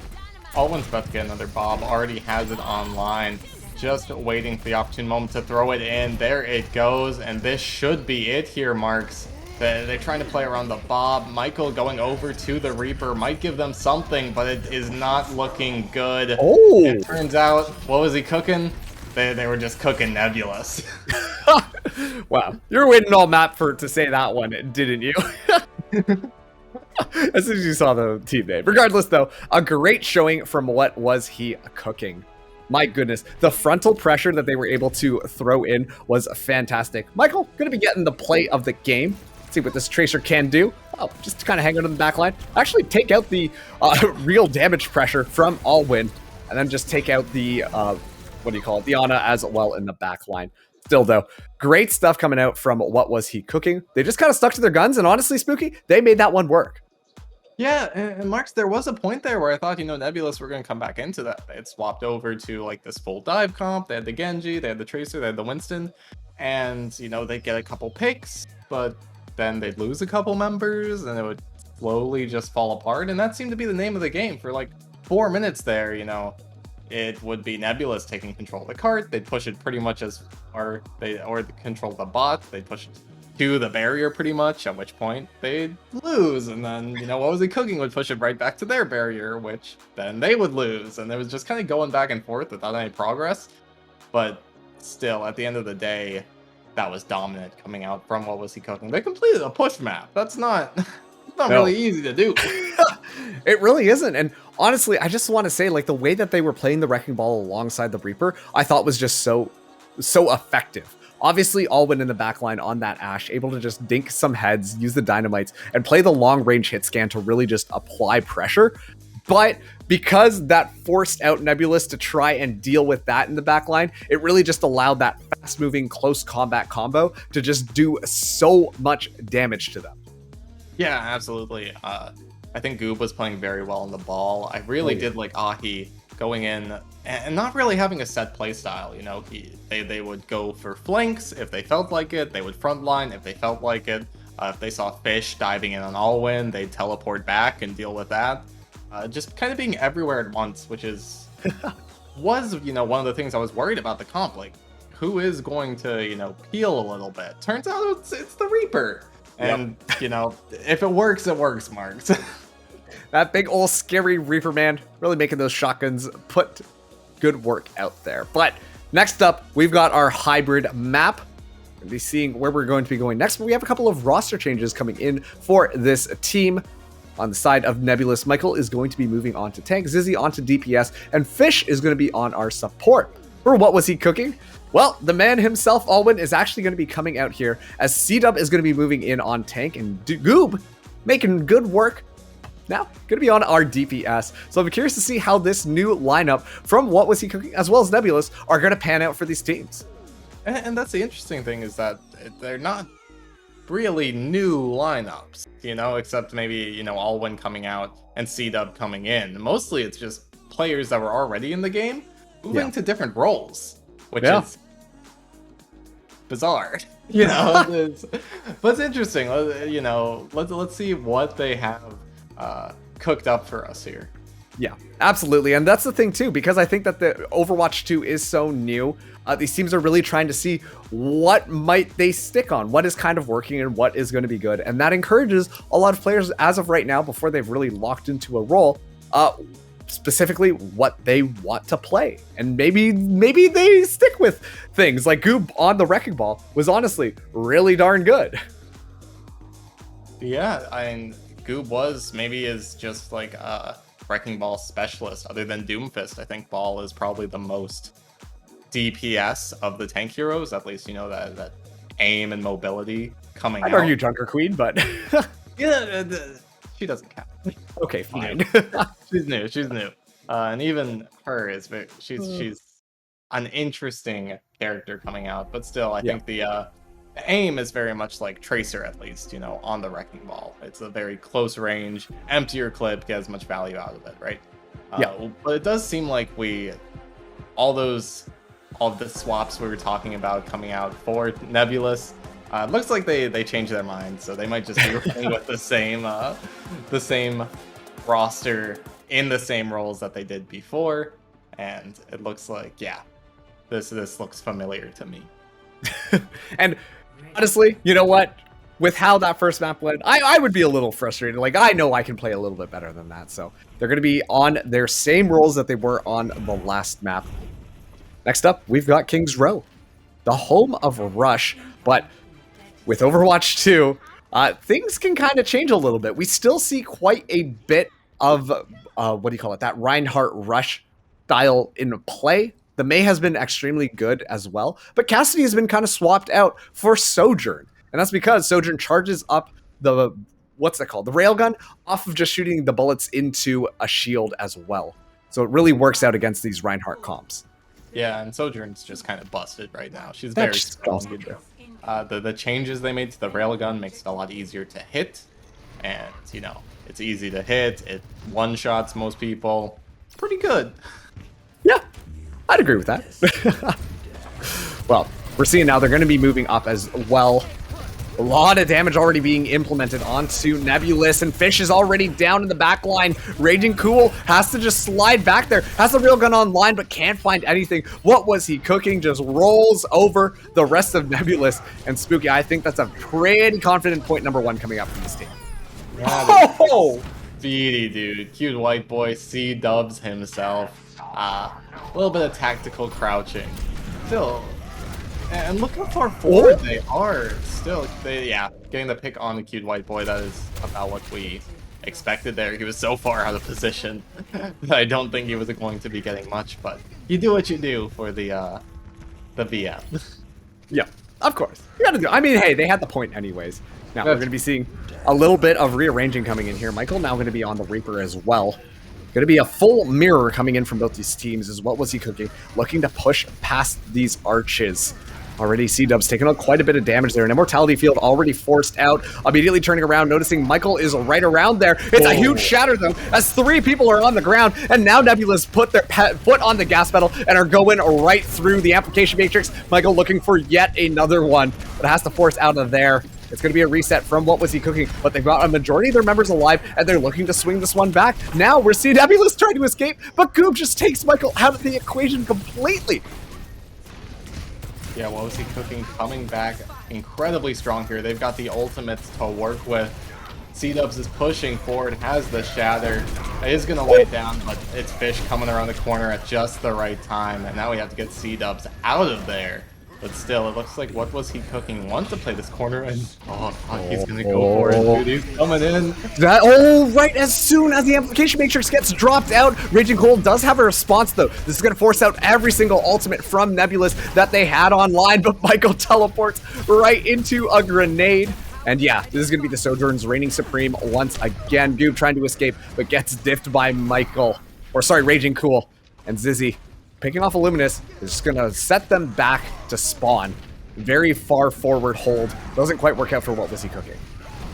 Still super clean coming out from Nebulous there. Just to deny Ahi's Death Blossom. The beat was good, the boop was good, the kill was good, everything just coming together there. Nebulous looking to hold here on point B, at least a little bit longer than they did on point A.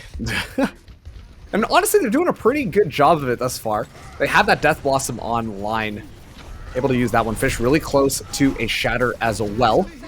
C-Dubs moving forwards a little bit, but it's the Death Blossom in the back. It finds 2, takes out the Immortality Field, and now Nebulous are going to be running it right into what was he cooking. What was he cooking? Absolutely nothing but poison from Nebulous. And they're right back to spawn. Yeah, Fish now has a shatter as well. Fish actually building these shatters very, very quickly. Actually getting the first one online before Cute White Boy, despite losing point A so quickly. Fish is putting in some damage, for sure. But still, what was he cooking? They have to figure out exactly how they do want to break this here. They have stalled out quite a bit after a dominant beginning. All right, we're going to have the Amplification Matrix tossed in first, but oh, Hot Dog falling extremely low. It's going to be a shatter coming in here as Fish goes down. Can't even capitalize off of it. Trades going even between these two teams. Raging Cool just under so much pressure, able to slide away from that one. 2 minutes Sonic the Hedgehog style. Maybe something out of Destiny. As finally, what was he cooking? They're able to get cart control. They lost a couple of minutes, but they're happy to continue to move forwards. They also have the Shatter online for what was he cooking. Not too many ultimates, but both support ults coming online for Nebulous. Going to be an early Amplification Matrix. Oh, that's completely denied. Oh, that's all 5. Oh, and now it's just going to be what was he cooking, playing with a little bit of fire in their pot. Going to be rolling things forward, and Nebulous have no response for this one. Raging Cold trying to escape with his life is going to get taken out here. And look at the C-Dubs just moving in. Doesn't even care for a second. A lot of ultimates online now for what was he cooking. They've got a Death Blossom as well as a Sound Barrier. And look at that, they're emoting. Yeah, why not? You got the point. They deserve it, and that was just a terrific shatter coming out from Cute White Boy, putting in the damage. Let's see if they can capitalize on this. Raging Cool. Raging Cool Can't find anything, and an amplification matrix is going to be forced out from what was he cooking, but it doesn't look like they can get any value off of it. Sound barrier now going to keep them nice and healthy. They are choosing to go for the engagement. Nebulous going to match it with one of their own. Fish falling extremely low as Ahi in the backline is just pumping in those shotguns. No one can stop him, and it's going to be what was he cooking, continuing to roll over Nebulous. Yeah, it's an early pick on the hot dog that lets them just push forward. It's what convinces Stratocaster there to commit the beat. And now Ahi once again has a Death Blossom. We've seen so much out of these. And he just needs one more. He's teleporting in, he's going for it. Oh, he fights two again! Oh, and Goob ready for the cleanup. Michael trying to respond using one of their own. It's going to be a shatter coming out from Fish before he hits the ground as Michael just finds a 3K. Okay, I think Michael just saved this for what was he cooking. Goes off the edge here. But wait a second, sorry, what was he cooking? Still alive on the point, but they're going to have to back off. Nebulous are going to have this respawner's advantage so that they can force out a lot of those cooldowns before the next fight. Yeah, but that was scary, dude. And that came very, very close to a cap from what was he cooking with a pretty good time bank. Now Nebulous get a second shot at life here just based off Michael getting those picks in. Still, what was he cooking there not to be deterred? They have another shatter. White Boy could win the game here and now. Yeah, C-Dub's looking for an opportunity, does it below the carpet, gets blocked, and Fish just gonna delete him. Fish is now running things forwards, Raging Cool for a good shot on Stratocaster, and they're gonna send what was he cooking all the way back now. Got nothing here, and Nebulous are gonna take a forward hold for the next fight, Spooky. Yeah, and they're coming up to just a minute on the time bank. They could hold what was he cooking before they're able to finish here, but Goob with this overclock with the amplification matrix. But nobody's there. Yeah, Nebulous doing a really good job of backing off. Okay, finds Hot Dog. That's a great opening pick now. Gonna go for the high ground. We see Widow's play up here. But this time around, has to check Michael. Michael, falling extremely low, has to immediately Wraith form in order to just escape. Goob been doing a lot of work in the back line, but Ahi is going in and wants to find some picks. Trying to take the Reaper diff, is going to be able to win that one out. Now looking for the next target. Zizzy just playing on the walls. Well, the shotguns, they spread quite a bit of a distance. As C-Dubs actually cleans up on the cart. What was he cooking? They cap, but only 30 seconds left on the clock. Yeah, and you know, 30 seconds is good, but seeing how what was he cooking was pushing through the map with like a dominant point A, almost pushing out over with like 2.5 minutes before Michael was actually able to save Nebulous there. You know, I think Nebulous are happy with that, the 30 seconds. They're like, that could have been a lot worse. Yeah, absolutely. Honestly, it really looked like Nebulous had stood their ground on that second point, where what was he cooking seemed like they were failing to really figure out how to just break through that defense. But hey, solution as always, just pop those ultimates. Yeah, it's as easy as that. Press Q to win. Yeah. You know, sometimes there's a lot more that goes into Overwatch than that. But sometimes it really is just use ult to win the game. Well, you have to use them tactically, of course, at the right moment. The right moment, which is whenever you get them. Okay. Still, what was he cooking? They did still complete the map. They've got 30 seconds, so even if Nebulous push it all the way to the end, they're going to get another shot at trying to complete. And we are seeing Goob actually move off the Sojourn to the Junkrat. Oh boy. It's an interesting one, you know. Junkrat is the same, pretty much. I think maybe it had some slight damage changes along the way, but Oh, yes. Goodbye, Michael. It works, Marks. Right into the trap. You don't see that one coming, but yeah. The Junkrat gonna give you a lot of forward pressure, especially against a Reinhardt shield. More or less gonna delete it pretty quickly. But just has to be careful to get taken out themselves. Also good for relocation. You see in the fight now, the Reinhardts are going to be swinging their hammers into each other. Goob is going to back off smart, but both immortality fields are tossed out as C-Dubs is already down from Raging Cool in the backline. Michael on this Sojourn more or less has that railgun charged up, now looking for yet another shot, as what was he cooking? Have to back off here. Yeah, and I think this is where Nebulous can really pop off. Like, who can contest Michael here? You have a Reaper and a Junkrat. They're really not going to do any kind of long range or even mid range damage. They are going to pick up Michael there while he was playing on point. But I think that is something you can. start to capitalize upon. It does look like what was he cooking Oh. are going to come back into this one strong. They get to hold on to the Riptire as well. I'd like to see Michael, keep his distance. There's really no one Okay. to contest you. Okay, throw the Shatter, and why not? Whatever. Okay. Well, yeah, and I really wanted to mention earlier that Goob was already at like 90% before the first team fight even finished up to that Riptire. So Goob has been plunking in damage. Like I said, Spooky, He got Michael? killed in the first 2 seconds. to be kind of fair. uncontested. That is also true. Okay, well, Brawl's gonna be happening on the point. A Riptire gonna be coming in here, but Zizzy is right into it. You hate to see that one happen, but it happens to the best of us. Right now, what was he doing? Lighting up the kill feed all red. And yeah, this is gonna be a retreat coming in from Nebulous. They just back it off. A Shatter on line for Fish, but we'll probably save it for the next fight. What was he cooking? Taking the fight right into their spawn. They also do have this Death Blossom. That could be the engagement tool, Spooky. Yeah, and we were talking about, just press Q earlier, but what was he cooking are not afraid to use their ultimates. Like, they're not holding them for the opportune moment. They're just like, let's use these to get advantages and hope for the best. Dual sound And barriers that's coming out. working for them. And now it's just going to be Ahi moving things forwards, looking for an opportunity, but who else but Goob? Really making this stroke round work? I know we questioned it at the start, but hey, you know what? Those grenades, they're painful. I can tell you from firsthand experience. Yeah, and now, what was he cooking there? They're feeling themselves. They've touched the spawn door. They've got all the way over there. They've pushed Nebulous off completely, and now he's teleporting up to get this dirty Death Blossom in the backline once again. It has to be Michael with his overclock, but it's not going to be enough. Ahi, that's 2, that's 3, Yep.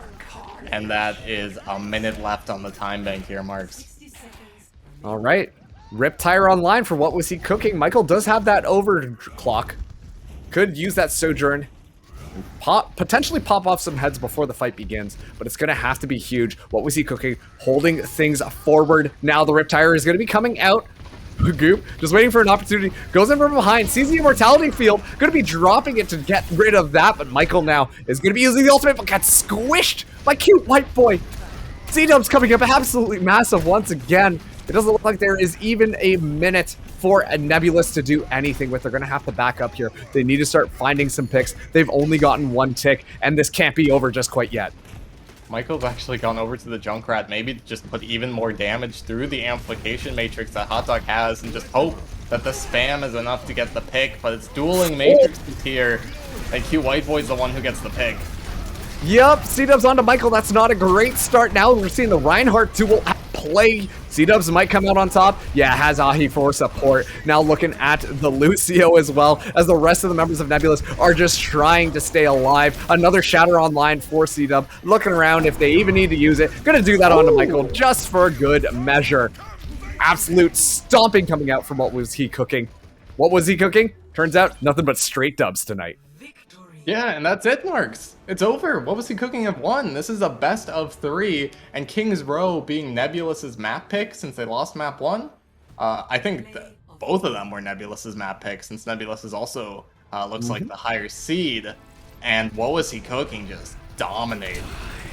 Yeah, honestly, I think that this aggressive style of play, that what was he cooking, we're bringing to the table, no pun intended, just really worked out for their style. It didn't seem like Nebulous were really ready to adapt or necessarily had Peel to kind of deal with the Reaper. They were all too busy just kind of scrambling around, and as a result, they all just got picked off one by one. Absolutely, it is Ahi is the player that I really want to highlight there. Consistently on the Reaper, which even from the beginning, I'm like, hey, this is really gonna work out. It worked out fantastic. Oh yeah, it did. And like we were saying after that first map, very happy to not really commit to a playstyle, be wherever they needed a Reaper at any time, and then getting a bunch of value out of the Death Blossom as well. It's one of those things where I think, if you're coming off of potentially mostly Overwatch 1, you don't really realize how valuable a diva is to have on the field to deny so much of this extra damage. And now teams have to figure out new ways to get around the Death Blossoms, get around, covering Shatters, for instance. There just isn't the defense matrix always there on your team like you might be used to. Yeah, and that's actually something You raise an excellent point. Nebulous still felt like they were playing Overwatch 1 or trying to play Overwatch 1 in the sense that they were playing a lot slower paced and trying to regroup themselves a little bit more often, trying to play back, make sure the entire squad was ready to go before going for their engagements. What was he cooking on the other hand? We're just like, oh, we lost somebody? Let's just go in anyways. And you could just tell that aggressiveness just went completely unchecked. The play of the game right there had Ahi teleporting forwards to use a Death Blossom to deny them from moving anywhere, despite the fact that the Sojourn Grenade had been popped. I think that kind of neatly puts a bow on how What Was He Cooking were able to just turn up the temperature on Nebulous. Yeah, very clean, very fast. Like we were saying, they used their ultimates as soon as they got them in a lot of cases, just to take that little bit of advantage, not wait for the opportune time, but just push their way forward, be like, we have an advantage, let's just throw it in there. Let's play fast, let's keep going. And it really worked out fantastic for them. That is going to be the end of this match, at least. It is What Was He Cooking winning, but don't go anywhere. I believe we do have another match coming up on the C stream right after this and just about 15 minutes. So thank you so much for watching, and we will be back in just a little bit.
take you sky.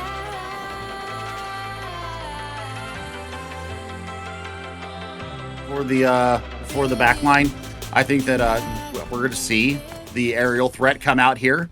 I love that people listen to me. This is fantastic. We're also seeing the Ana Zen, though. And so Discord orbs are going to be a big counterpoint here. The anti-nades are going to be an even bigger counterpoint, especially if you're looking in at a Primal Raging Winston, or if you're looking at a Dragon Blading Genji. The sleep is going to be huge, as well as the Transcendence.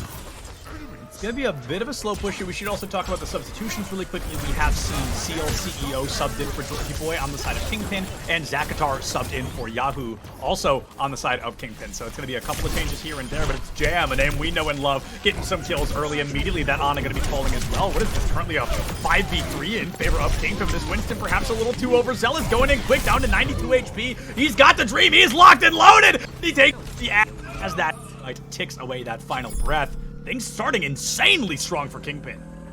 Yep, and I mean, that's fantastic work out of them. They take the point, and I mean, we saw this happen earlier today. We saw the higher seeded team take the push map, and then all of a sudden a switch was flipped, and the other team showed their true teeth. So as we see the float come out the gate here, the aerial threat wasn't necessarily good. You're not running any kind of a tether to it, so Echo's kind of on her own up there. Absolutely. Echo has kind of a weird situation going on. She's a little bit reliant. They've removed the turret, that anti-aerial turret. Makes it a little easier for her to get into the swing of things. But still, I've got to say, Kingpin doing a very good job keeping an eye on her. Just not really letting her get in close, not really utilize those grenades as effectively as possible. And all of a sudden, we are looking at White Collar Revenge. They've got the right puzzle pieces, but they're really not placed in the correct order. And now, Kingpin, they're just taking every inch they can get. This feels very reminiscent to me of Second Point Junkertown, where if a team doesn't win that first fight, they essentially have to give up the entire point. Yep, it is. I mean, it's a snowball effect, and I mean, you'll totally see it. And the big thing right now that I'm seeing from White Collar Revenge is that they're running the Brigitte, and the Brigitte is not able to get in there and get the engage and get the Inspire uptime going, and they're just basically losing out on basically the value that you see coming out of the Brigitte. Yeah, the value definitely not as consistent, I think, from White Collar Revenge, and I think that has a lot to do with the fact that Kingpin isn't all sitting together. This isn't like the fight we saw in Coliseo. This is very spread out, very individualistic, and now White Collar Revenge finally getting the swing of things, getting the hang of this fight, and taking 3 down in the blink of an eye. Might be 4 if Chance can win it, but this is Zenyatta. He is bloodthirsty. Jam finally going to go down. White Collar Revenge, they've stopped the bleeding, but, I mean, how long are they going to be able to hold on to this wound? I'm not exactly sure. I mean, you take a look at the high ground here. Once again, I love the fact that they are holding the rooftops here. So now you want to see, Bob come out in a dire straight situation, put it right on the point, give yourself any kind of time if you happen to lose somebody out of your team. I mean, Nanoblade is available here. Yeah, Zach really going above and beyond. They're trying to find the elimination. They've taken down Immortality Field. That is a shoo-in. That's the green light for a Nanoblade, but looks like they're going to hold on to it for just a moment longer. Here they come quick and out of this room, right onto the opposing team. This Winston goes in deep. He knows he wins that 1v1 on the Brigitte. If he can find the kill, pops the Primal, changes targets out of the Baptiste, and finds the Elim off the back of it. Baptiste goes down. White Collar Revenge coming in quickly, and all of a sudden, they are falling apart as Kingpin refuses to let go of that W key. Yeah, I mean, why would you? Worst is absolutely MTDing right now, and you love to see it. You love to see the Winston, first of all, just get the massive value out of it. And second of all, you love to see the space of taking ability. It's a very flimsy shield. We know that it's the flimsiest shield in the game, but it does get the job done, and it does deny any kind of healing resources coming in. Not really healing goes a long, long way. Learning a lot about that anti-heal, right? Now we're going to have a bit of a Blade v Blade situation. And quickly, okay, finds 1, finds 2, finds the Immortality Field to boot, and doesn't even need a Nano to boot it, Billy. A triple kill there. Not quite the team kill, but that's got to be enough to keep things moving for the team, for the Kingpin. I mean, they are looking great right now. Well, the point that I didn't get a chance to talk about is the inside here. This inside of this dance hall / indoor soccer venue. I love it. There's so many nooks and crannies in here next to the sound system up here. And look at this. Worst is just playing the best version of Winston that you could ever hope for. This is what you want to see when you come in with a Winston. Holding point, really denying any kind of space taking here coming out from White Collar Revenge. I mean, the Sigma is just absolutely getting bodied right now. Yeah, undoubtedly so. Winston, I mean, that's so funny because you were like, if Winston was better, I think he'd get some playtime. And Worst was like, hey, Billy, watch this. And brings out the most aggressive Winston we have ever seen. Just really MTDing against Krabby Adam, like you said. Now, Rabbinic Flux online should be enough to at least make space for White Collar Revenge to come in and find some great value off the back. But no, instead, they are taking a lot of damage here. It's going to be Krabby Adam going down quickly. 5v4, that tank missing. Brigitte not far behind. And like dominoes, White Collar Revenge will begin to fall here. Another hammer kill for thee. He is looking to farm a highlight reel, taking out the remaining members of White Collar. I mean, this should be the point taken here. It's gotta be, right? Yeah. I mean, you've got Primal Rage, so I mean, even if you do come in, you can just be batted away by the paws of Worse. So this is exactly what I want to see. Going in aggressive, that's what we need to see.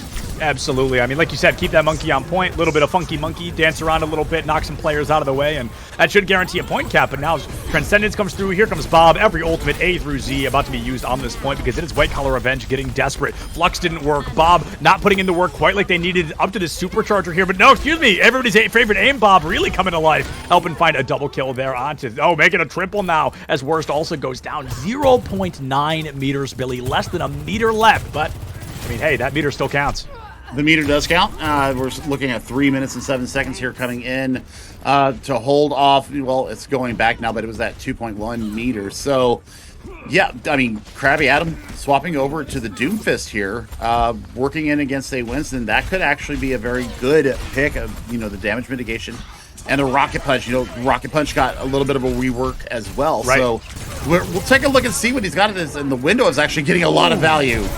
Oh, it's only the turret, but still some great accuracy from Chance there. However, you are not surviving a Molten Core anytime soon. Now all of a sudden, Worst going to be taken down as well. The MTD has finally flipped, and it's going to be Krabby Adam desperate to stay alive, but those temporary shields are not going to keep it up and running. Zakatar comes in quickly. Krabby Adam going to go down, and can Kingpin sneak in a final completion here on this third and final point?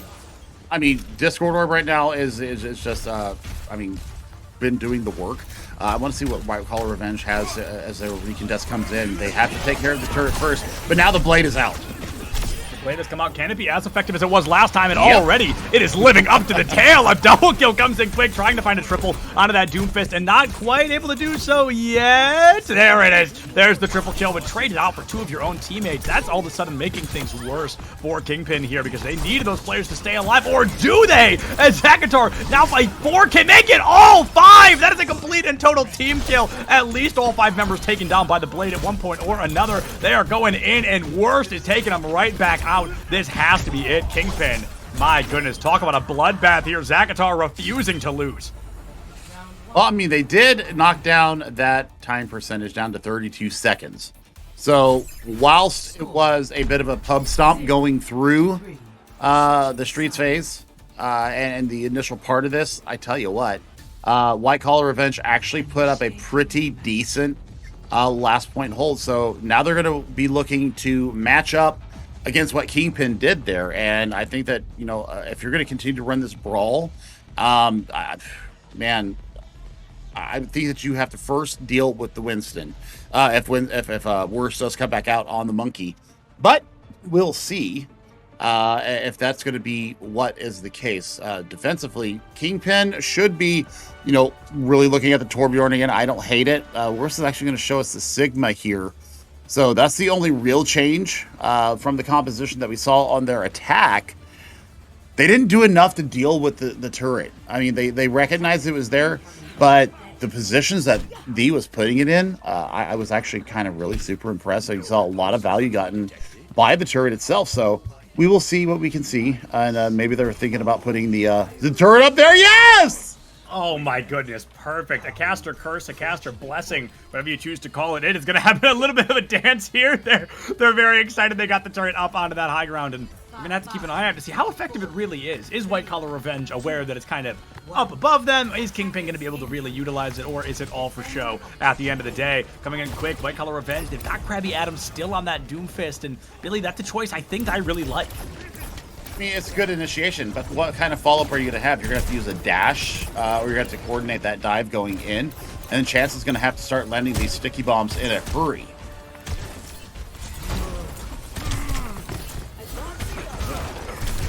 And I think I lost Septilence there, so D does get the value there onto Krabby Adam, and then we're starting to see, the push and pull come in here. from these two teams.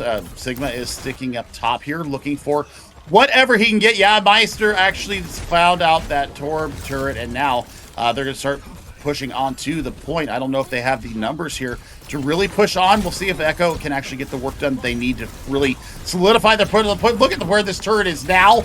It is actually in an insane spot, but Meister once again finds it.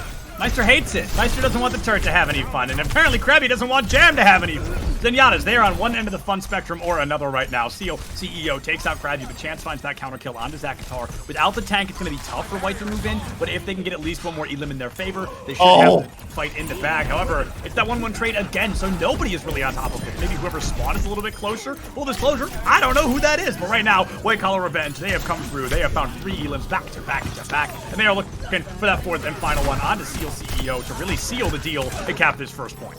I am very proud of you for not getting your tongue tied on that one, because the seal the deal from Seal CEO. That's a lot of S sounds, but there is the first point going in, and we're loving it. I mean, you've got 4:46 to get through this first Streets phase here. 4 ultimates are going to be online going into this fight. You don't have the tools to really defend against it, other than worse coming up on this Gravitic Flux. Oh my goodness, this Gravitic Flux I think has to be huge, because if it's not, I think we're going to get what I don't know, I feel like I should be calling it the Junkertown effect, because I'm always comparing it to Junkertown, but I think if Kingpin doesn't stop this right here, right now, that snowball effect really comes into play. It really makes it difficult for them to hold the cards, but as 2 eliminations have already ended in their favor, getting Danger close to a 3rd, Kingpin's already kind of cut the wheels off the bottom of this payload, and they're going to try to stall out White Collar Revenge a little longer here.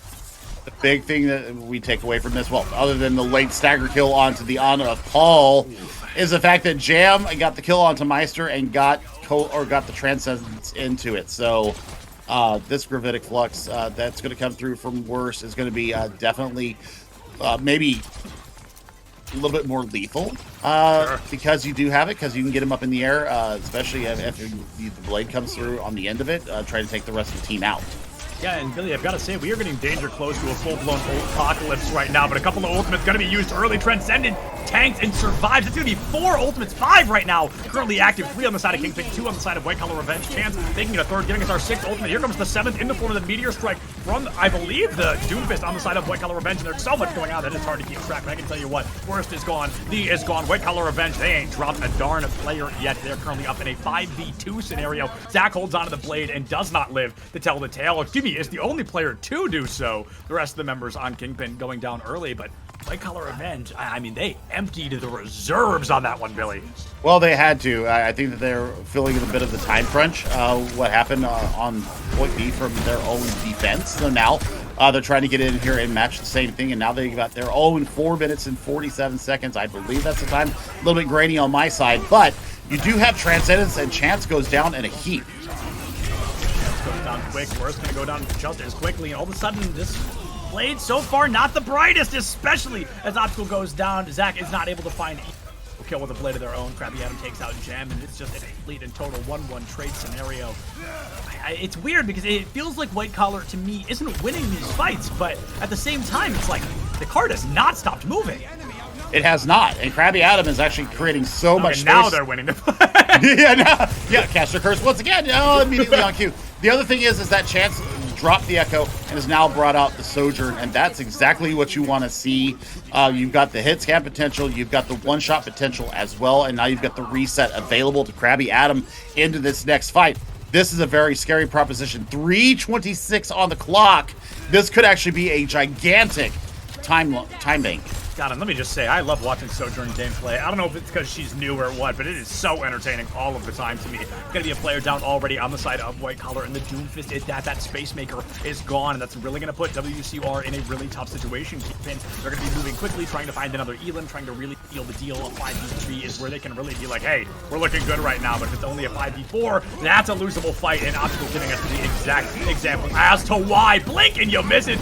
All of a sudden, Kingpin falling one by one. The Waffle Iron has been flipped, and it is not in the favor of Kingpin right now. White Collar Revenge coming in quickly. Optical finds one, looks to find a second. It doesn't even need to, as the rest of the team is right there to back them up. That might be our final fight.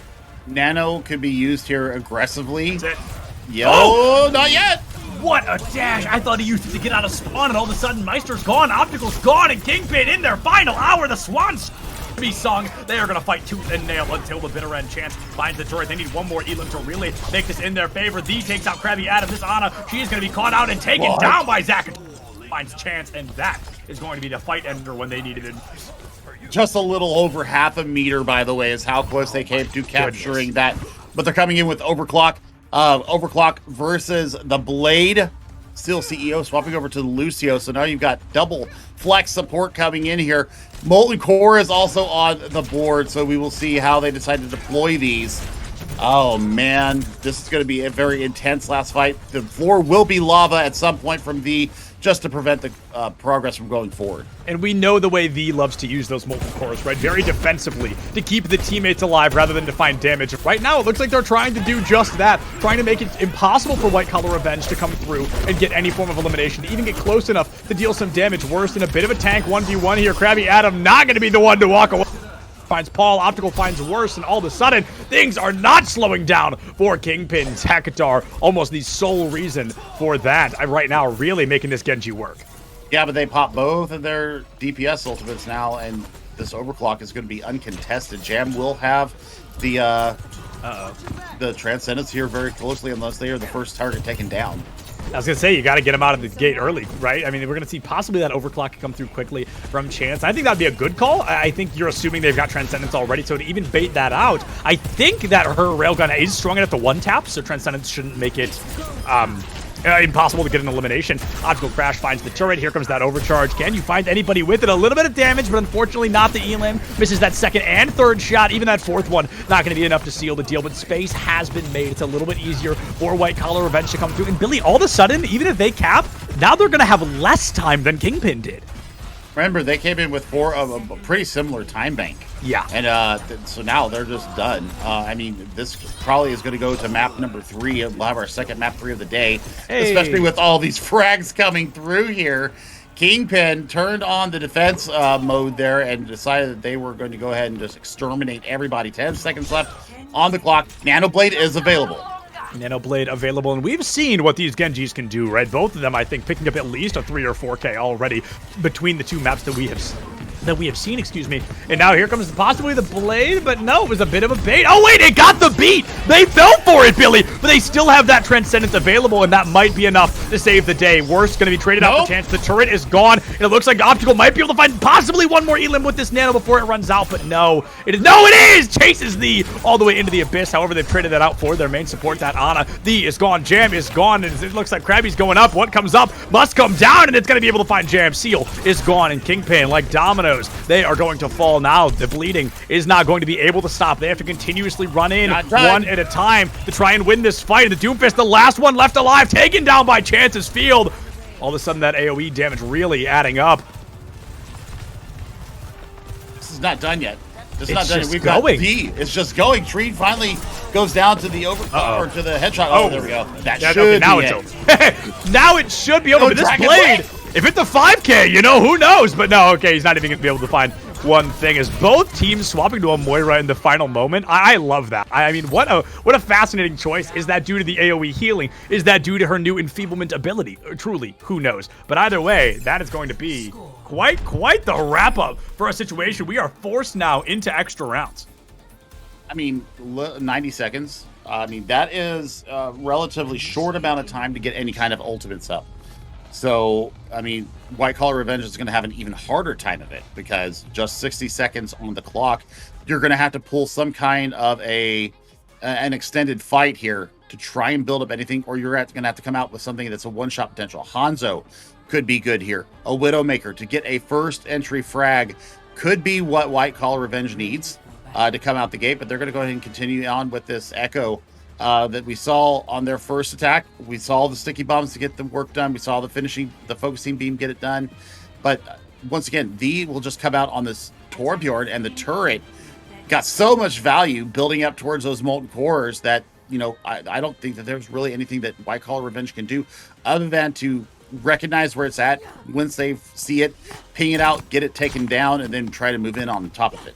Yeah, undoubtedly so. And there's this weird situation where White Collar Revenge is kind of playing a pseudo like kind of dive, but not really composition where the Doomfist goes in, the Genji is expected to follow, and if they can collapse onto a player from Kingpin in the blink of an eye, they're going to be able to win that fight and most likely flip it in their favor. But with the Winston out and about, it makes it really hard to play Genji. It makes it really hard to play Echo, and I mean, that transfers even to Ana and Zen. So all of White Collar Revenge right now, they cannot overextend as individuals. They need to stay close together as a team, or Worst is absolutely going to capitalize on them. Oh, speaking of capitalizing, yeah. I mean, we're looking at the Doomfist having to take themselves back out and then going right back in. I don't know if the healing's there. Oh, that's a huge pick, though. Arguably the most valuable pick, taking a lot of healing off the table. And as Zakatar goes down as well, we're looking at a 5v3, 5v2 now in favor of White Collar Revenge. And it looks like not exactly the strategy I was anticipating on their way out the gate, but one that still looks like it worked pretty darn well, right? They're coming in quick here, able to find just about every elim they need to. Optical keeping this Zen stuck on the mini. Worst goes down, the Zen seemingly not far behind. And White Collar Revenge, I'd say against all odds, they have done it. They have kept that first point. They absolutely have, and it was on the back of that early entry pick coming out from the Zenyatta because they took out the main source of healing. Everybody was scrambling to find themselves a health pack, and it just did not work out for them. So, I mean, ultimate-wise, I mean, we're looking at V once again halfway towards the moment before that'll stop any kind of aggression coming in. See how long they can really hold off this aggression. They want to get the cart moving as fast as possible and as far as possible. Seal going to be able to take down that Genji early, and all of a sudden, Kingpin, they're looking like they could end this right here, right now. They clear it for even a moment, Billy, and that should be enough to save the day. I mean, there's still time on the clock. I mean, they've got fast respawns coming in. The spawn advantage, obviously, in their favor right now. But, I mean, you cannot poke your head out into that turret's AOS. So, big difference, and they have to pull out the Transcendence to try and win the fight. Pulling out the Transcendence may be a bit of a wild card play here, but if it pays off, then it's certainly not a bad one. Here comes a Molten Core as well to boot. A lot of ultimates being used because whichever team wins this has a very good chance of ending the fight right here, right now, one way or another. That Nano Winston coming up and through the Molten Core, looking for anybody to take down. Going to be punched up and back. That Nano, not exactly as useful as you may have wanted, but a kill was found regardless. That Ana goes down. Oh, there it is. Walk away, and what goes up must come down. The Doomfist going to be able to seal the deal. Takes down the Winston, takes down the Zenyatta, and the rest of Kingpin will fall not far behind. They cannot leave the payload, though. Somebody has to be on the payload at all points now, because once they do get knocked off, once they are dislodged from this point, that's the overtime done and dusted. So I think that right now you take some damage, you get Paul's next nano up, and you go in with a nano blade, or you pull the copy out, maybe bring it in on the Winston. Bringing the Winston here would not be a bad idea. There it is. Almost falls off the map, but is going to be able to turn right back around. Gets up quick. He's just going for that knockoff potential, right? That kind of forced C9 situation, but unfortunately, just is not able to find it. Optical deep into the back line, and now it's about 6 feet deep as he's been removed from this fight in its entirety. Worst finds one, the finds another, and White Collar Revenge, they are grasping at straws. The puts down Paul with the hammer kill, and that will stop the cart in its tracks. Billy, a win condition has been set. It's been set, but that's a lot more progress than I thought that White Collar Revenge was going to get. Absolutely. And so, I mean, they really maximized their 60 seconds. So 93 seconds available to Kingpin, or 92 seconds available to Kingpin here. We saw how fast White Collar Revenge took it. And when the main healer went down, that's when it was go time. And yeah, there was a lot of contests that came through, but it was always a foregone conclusion. So let's see what White Collar Revenge decides to bring out here defensively, because Kingpin, if they play their cards right, they're going to have their shot at the streets, the favela phase of Paraíso. So, I don't know how I feel about the Zenyatta pick here. I think that you went on speed. I know Chance has not been getting the value out of this Echo, by the way. Instantly was taken out of their Winston copy. Got zero value out of it, was just completely burned down. So, I mean, the burst potential coming from Chance here on this. I mean, if you land, the headshots or the body shots directly on from onto the Genji, I mean, that should be a confirmed kill. This is going to be a very dynamic fight. Let's see how they deal with this optical crash. I love this pick, though. The Ashe is one of my favorite picks here, especially with the verticality. Yeah. Throwing that dynamite in, being very hard to hit is also part of that. So we'll see how this rolls out. This is a match point for White Collar Revenge. This is Kingpin's quite literal now or never moment. This is their 11th hour. Which way are they going to walk away? Zakatar goes down to 6 HP. Just really going to be healed back up by the skin of his absolute teeth there. Immediate elimination onto the turret. That makes a little bit more space for White Collar to move in quickly. But instead of Worst, he's going to be holding that W key. He knows the second they find that Sigma, I mean, he is going to be the center of the arch. If that tank goes down, the rest of the team should crumble pretty quickly afterward. Up onto the high ground, putting a lot of pressure down, but taking a lot of pressure in return. 138 HP. Has to wait till one of the supports take a look at him, and finally they will do just that. 80 seconds left. I think they can afford to play this a little bit slow, really. I think they can try to farm up these ultimates, especially as that accretion. I mean, it tickles Zakatar, but it does not. No, but the bottom of Meister's flip-flops or sandals there absolutely did find it. And I mean, we're talking about this new mechanic here for the Zenyatta, actually a little bit better protection for themselves. And you love to see it because now there's a little bit more self-sufficiency in dealing with these one-on-one battles. Okay, 45 seconds left. We're already down to about half of when I said we could play things slow, and that means we can no longer do that. We're going to need Kingpin to really step it up. They've got Zakatar still rocking that 1 HP. He won't die, but he won't live long enough.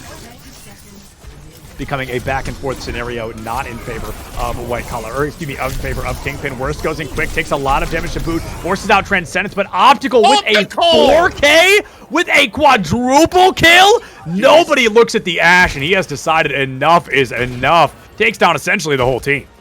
Yep, I mean, and Bob will be available into this next fight. That was both support ultimates, by the way, in that fight, so nothing to defend against it. I don't even know if they're going to be able to get back in touch. I'm not sure if they are either, Billy. It's going to be that Bob coming in, catches the Winston, and makes it impossible to touch that point. Billy, it's so funny because there's a lot of things that are referred to when people say the Subtilence Curse. There's a lot of weird things that are related to that, right? But one of them is the fact that I have never done a BPL broadcast that has gone past the least amount of maps possible. And that still lives today. The last 3 BPL events I've done, I've never had a map or series go past.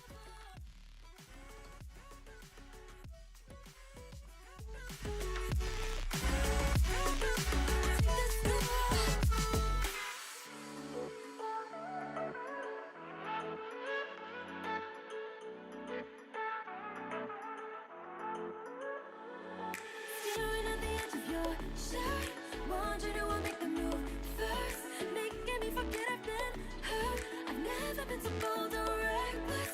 Now we're running out of words, overturning tables we turn, throwing out the things that I've learned. Cross the line and take my chances. And baby, thinking this is it. Either it's right or wrong, but I've already pictured it. And I wanna do more than talk. Nothing like a crazy risk to give me what I really want. Get into the space I'm in. I wanna do more than talk. I really wanna play it cool. So take this to another level. More than talk. Go ahead and make yourself comfortable. I'll show you things you never knew you wanted now. As long as you take this to another level. Take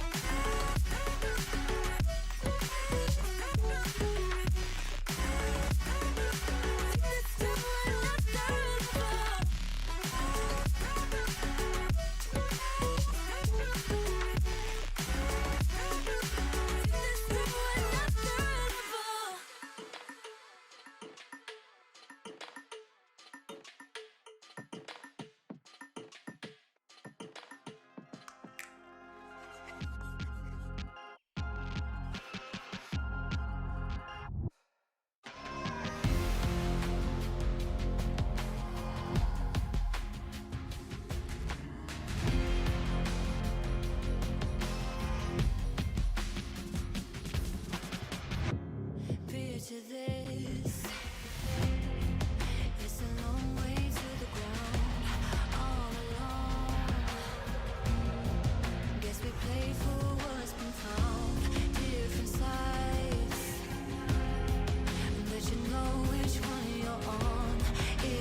I've been feeling just a little bit low. Got to get back to the show and we'll fly. Yeah. You don't have to feel like you're on your own. No one should have to dance alone, not tonight.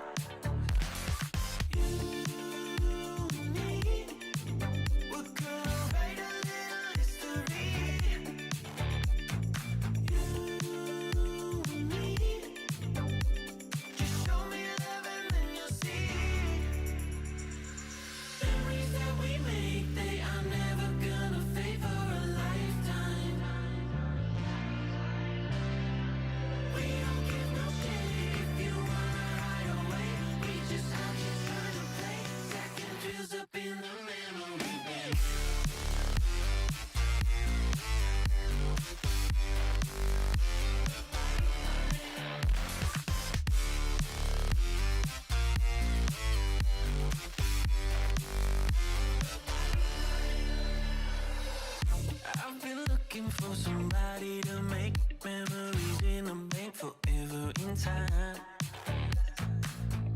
There's no reason to be hard to find, 'cause we've already lost our mind. You and me, we're gonna write a little history.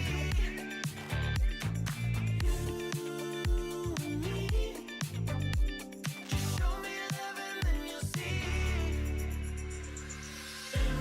We make, they are never gonna fade for a lifetime.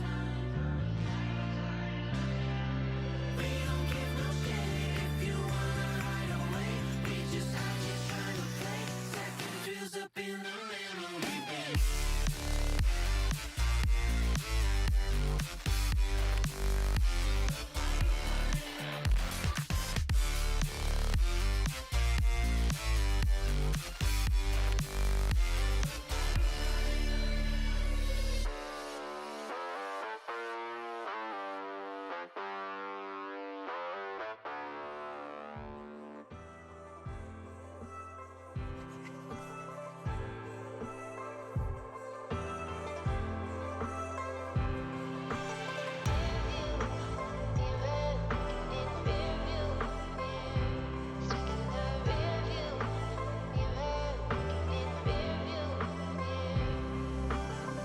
Do you need me the way I miss you? 'Cause I can barely. You're the one I can't deny. I wanna take you sky.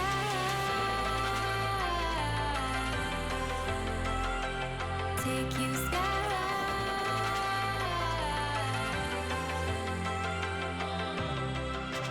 Review, you had a many review me. Stuck in the review, you had a many review me.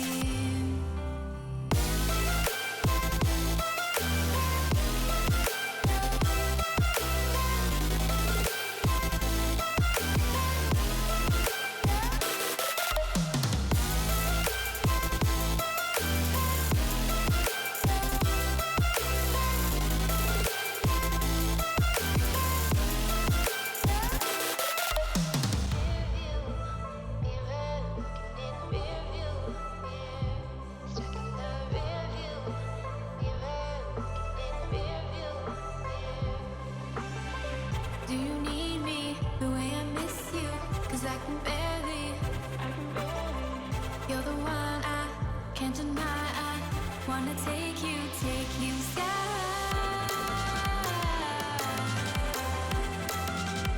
Take you sky.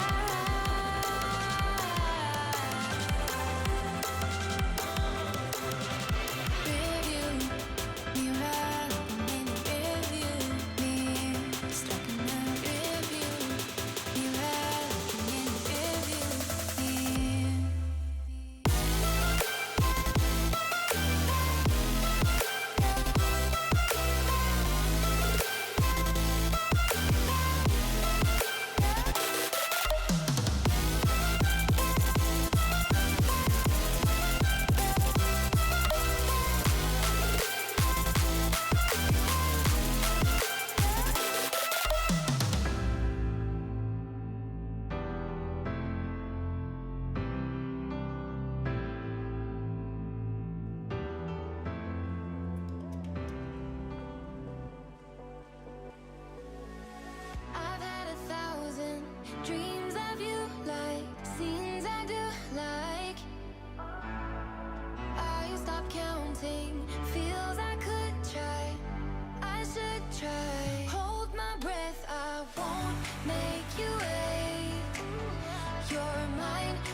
Hello and welcome everyone. We are here at BPL 2 Beta 2 Brawl. We are Sir Waltham and Wooly. Wooly, how we doing? How we feeling? Croach Coin versus Poseidon.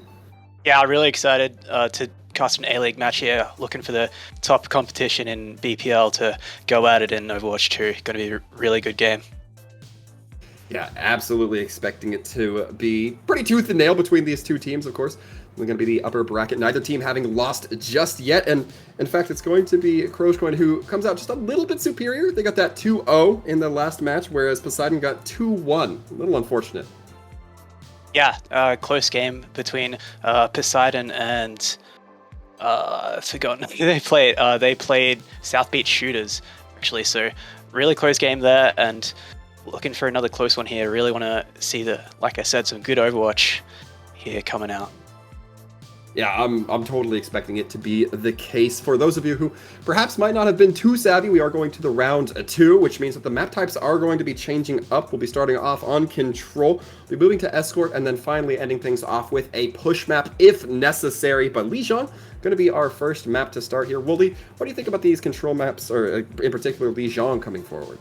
Yeah, pretty Brawl heavy on Control, on Lijiang, so gonna be excited to see maybe some Reinhardt, maybe some Junker Queen, some Rush coming into this.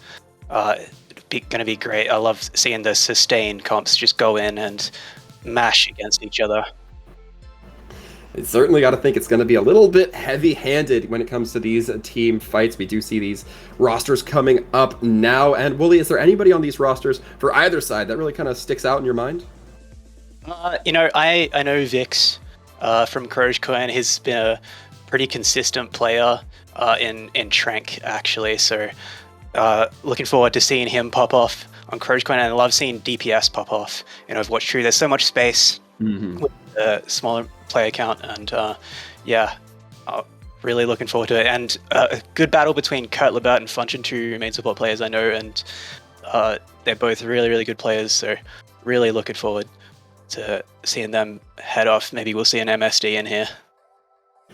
Yeah, I mean, we'll see if that comes to fruition here. However, before we get too far ahead, of course, this is Overwatch 2 on the beta. Willie, of course, that means that if you're used to Overwatch 1, you're going to be seeing things like one tank. You're going to be seeing in some cases, some fairly significant hero changes. Is there anything in your mind that stands out that you're really looking forward to seeing in this 5v5 type brawl now?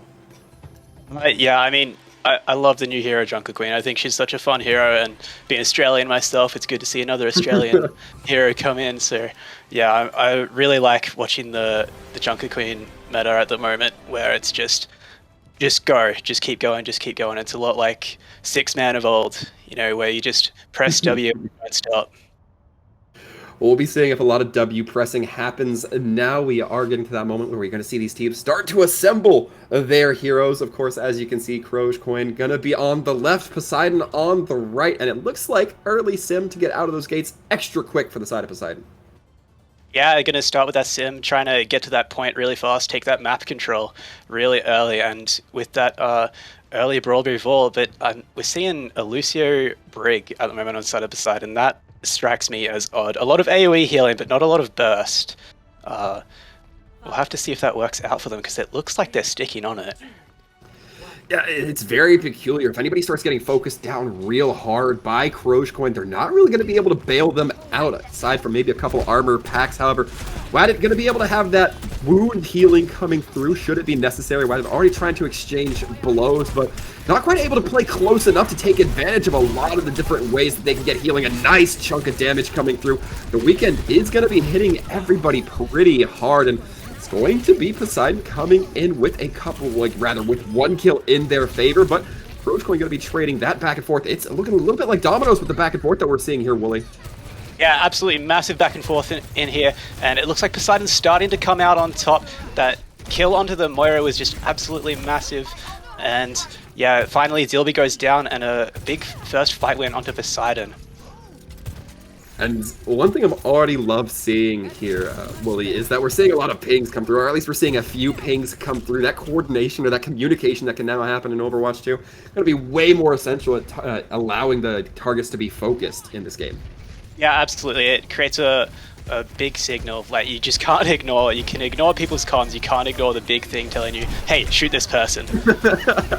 You certainly can't. And at this rate, it looks like the side of Coin can't ignore Fungin, and they are going to be taken out of this fight quite early on. Mac Truck as well going to be finding another in Spooky Ghosts. I don't know if there's any other kind of ghosts than that kind, but we continue to see the Genji chasing down the Tracer. King Kong getting taken down a little bit late into this fight, and Coin's going to get the flip. Yeah, massive early weaken there from Bolting Cake that just set up that fight. They hit that weaken and then just hit the go button. No ults needed when they can't do any damage to you. That 75% reduction in damage is just absolutely massive, especially in that AoE. So the question is now, how does Poseidon respond? They almost have that Sojourn. Oh, we're going to be seeing the blade come out from Mac Truck, takes down the Brig, kick, does clip onto the Tracer, turning the corner, eventually able to take down that Sojourn. She has to reposition into the rest of Coin. That is an unfortunate situation, and Coin looking very sharp after this first fight. Yeah, once they're able to keep their Moira alive, because that's what happened in that first fight. Bolting Cake went down first, but now they're just able to keep that sustain up with their really fast early engages and a really good blade there from Mac Truck, and that's all they needed. We're going to be seeing Poseidon's opting into a couple of swaps here. Vix trying to go in for a pulse bomb, can't quite find it, has to rewind, dash out any way they can, but it's going to be the rally coming in from Spooky Ghost, but Spooky Ghost taken down immediately. That is crucial Fungin drops the sound barrier to try to pick up the rest of the slack, but the anti-nade means nobody can get healed, or rather half the team can't get healed from Poseidon. Croachcoin continues to try to lean into this fight, especially with that coalescence, that tank buying a lot of space, being a big old distraction while everybody gets cut down by a laser. Yeah, massive ult fight there from both sides. You're really only going to see the Pulse Bomb and the Carnage coming in from here, from Poseidon. But really unfortunate that Spooky Ghosts go down in the middle of that rally. That could have really carried them through that fight. That's a lot of sustain there. And that overheal is really important. No ults can be generated when that overheal is active. So Fungin had to use that beat. Didn't work out. Coming back into the fight here.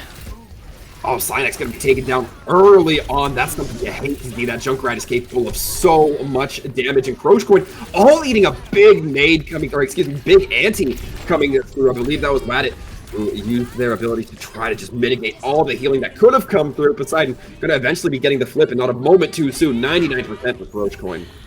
Yeah, that was really big carnage there from Ladit there. The fight was looking pretty dangerous, and then that massive anti just lets King Kong Pappy, who won the Tracer duel, come in and win that fight. Gilby looks like he decided to take the quicker way to the enemy team. However, it might not be for the best. They are taking kind of a bit of a surrounded angle here. The blade comes out from Mack Truck, trying to slice and dice once again. Doesn't find anything but putting a lot of pressure onto the Queen herself. Eventually gets taken down. Ladit will eventually get traded as Kurt Levert gets the punch right into the face of the Queen. Now we see Croachcoin looking to slowly regain control here, and Poseidon just has to try to stall out because there's not much time left. Are they going to be able to touch it? The Junkrat's coming in, but got booped by Kurt Levert, guarding the window there. That's an absolutely massive boop there, and Spooky Ghost can't touch, but they're coming in with this Doomfist here, using Power Block already. Going to be up to the side to try to find any angle they can, but that's going to be a lot harder when everybody is benefiting from that sound barrier. Vix trying to go on this duel with this Tracer. King Kong not looking best off, can't even make it to point because of that Croachcoin. Going to be getting the 100 to start. Yeah, that's a 100 to 66 there, and I really think it comes down to the Moira over the Brig pick. I really don't understand the Brig pick there. The weaken and the sustain that you have from the Moira just benefits you a whole lot more. So I'm really struggling to understand this Brig pick right now. We'll see if it continues to be the case here. It looks like Spooky Ghosts maybe hovering that Moira for the time being, so maybe they start to see that there's a little bit of wisdom in changing it up here. Yeah, switching over to the Reinhardt too. I love this comp here. The Rein, Mei, and Junkrat. It's very Overwatch 1 here coming in. And a lot of sustain and a lot of damage now with the changes to Mei. So, see how... Oh no! Taken down early, but it looks like Vix wasn't quite ready for their team to kill that aggressively. They walked right into the total Mei, and because of that, going to be taken down. Both teams down 1 DPS, but I like, excuse me, that's going to be Croachcoin's opportunities to get their DPS back a little bit faster as well. Mack Truck going to be taking down Fungin, meaning that in general, Poseidon's not going to have that Lucio to get them moving where they want to go. And now Croachcoin, like a boa constrictor, going to start wrapping around their opponents. This Tracer looking to eat alive that Mei. Yeah, absolutely, and just a lot of damage kept there from Mack Truck. Unfortunately, Cynex going down early, and looks like the Junkrat in this Brawl mirror is more important than the Tracer. Even with the total mayhem kill, which looked incredible, but we're gonna see Mack Truck nearly building up to this tire again already. And this is tough for the side of Poseidon. They have to push in through a lot of damage, and they have to try to push in quickly before the rest of Croachcoin can wrap around them. Mack Truck actually taking Cynex down with the trap, and it's not going to be spelling great things for Poseidon, who have yet to flip the point, and 35% for their opponents. Yeah, was able to get Bolting cake there early, but unfortunately just too much damage coming through from Mack Truck and Vix, and they can't get onto their next target fast enough with Fungin going down early too. The speed boost just wasn't there, and without the Junker Queen, that's their only form of speed boost. Yeah. We see that Coalescence now coming in, trying to keep Radit alive. It's going to be Mack Truck not finding any benefit for that Rip Tire. That Reinhardt getting a little bit bullied right now, can't quite receive the healing from his Moira, and Vix is going to make sure that they pay for that. Poseidon started things off pretty dominantly with that Coalescence, but that Reinhardt perhaps just got a bit too heady, couldn't quite keep up with their Moira, rather vice versa. Moira couldn't keep up with him, and now the rest of Poseidon is paying tooth and nail for it. Yeah, they've just fully committed onto trying to kill that Lucio of Kurtlebert, and while he did go down eventually, he sustained for a really long time, so they really need to try and maybe pick their targets a bit better, or try and fight more as a group, because they just weren't able to sustain after their initial pick. It's a big starting blizzard though, creates a lot of space. It's a lot of space, but it doesn't lock anybody down. In fact, it's going to be Fungent who gets taken off the map. Spooky Ghosts soon to follow. No support line, nothing to keep Poseidon alive except a Reinhardt shield. But Radit can only do so much. It's overtime. They have to go for the Shatter. Doesn't get anything with it. Overtime's going to tick down, and Crogecoin looking even better on the second map than the first.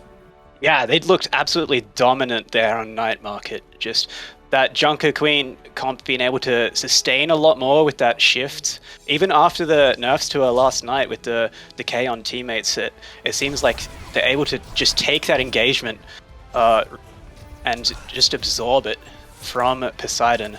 Really, really good stuff there from Crogecoin. And I love this maneuver there. We saw towards the very back end that Genji gets the kill, immediately dashes over to the Junker Queen, meaning that the Junker Queen now stuck once again between that Genji and the rest of his team. Nowhere to go, nowhere to run, but only one place to die. Wooly, so far we've seen an excellent Lijiang Tower, and I'm really excited to see what our next map is going to be. Of course, I mentioned it a little bit earlier. We're going to be looking towards those escort maps. Are there any that you think you're leaning towards? I really think that you need to go with something that you can dive or poke. Maybe we'll see a Circuit Royale here or a Route 66, because I don't think they want to take the Brawl or Rush Mirror here, because Crogecoin just look absolutely dominant on it. So I think Poseidon will want to change things up, change the sort of comp that they want to play. I wouldn't be wanting to take that mirror again. And you said the dive was something that they would want to switch to, perhaps kind of tinker around a bit with?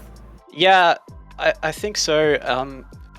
You might find it difficult to play dive on the escort maps that we have, because we've got really the only one you could probably do is Route 66.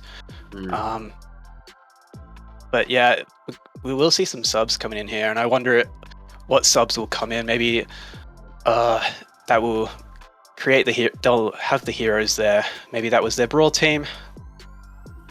Yeah, we'll see who comes in here. It's absolutely a good point. These teams, of course, we have to see at least at some point all the players come out. Maybe, at some point or another, we got to see them. And that kind of gives teams an opportunity to kind of keep things fresh, keep things a little bit guessing. Because we saw the rosters earlier. They're not exactly small, tight, 5-man rosters. No, there's quite a bit of wiggle room to play with for both these teams. Yeah, absolutely. Yeah, with the BPL rules, you have to switch them in. And I think that's really good. We get to see a lot of different play styles coming in here. We'll see if Poseidon is more of an escort team, whether they just couldn't keep up with the Brawl. But I'm really looking forward to their map pick here. We still haven't quite gotten. Oh, excuse me. We have.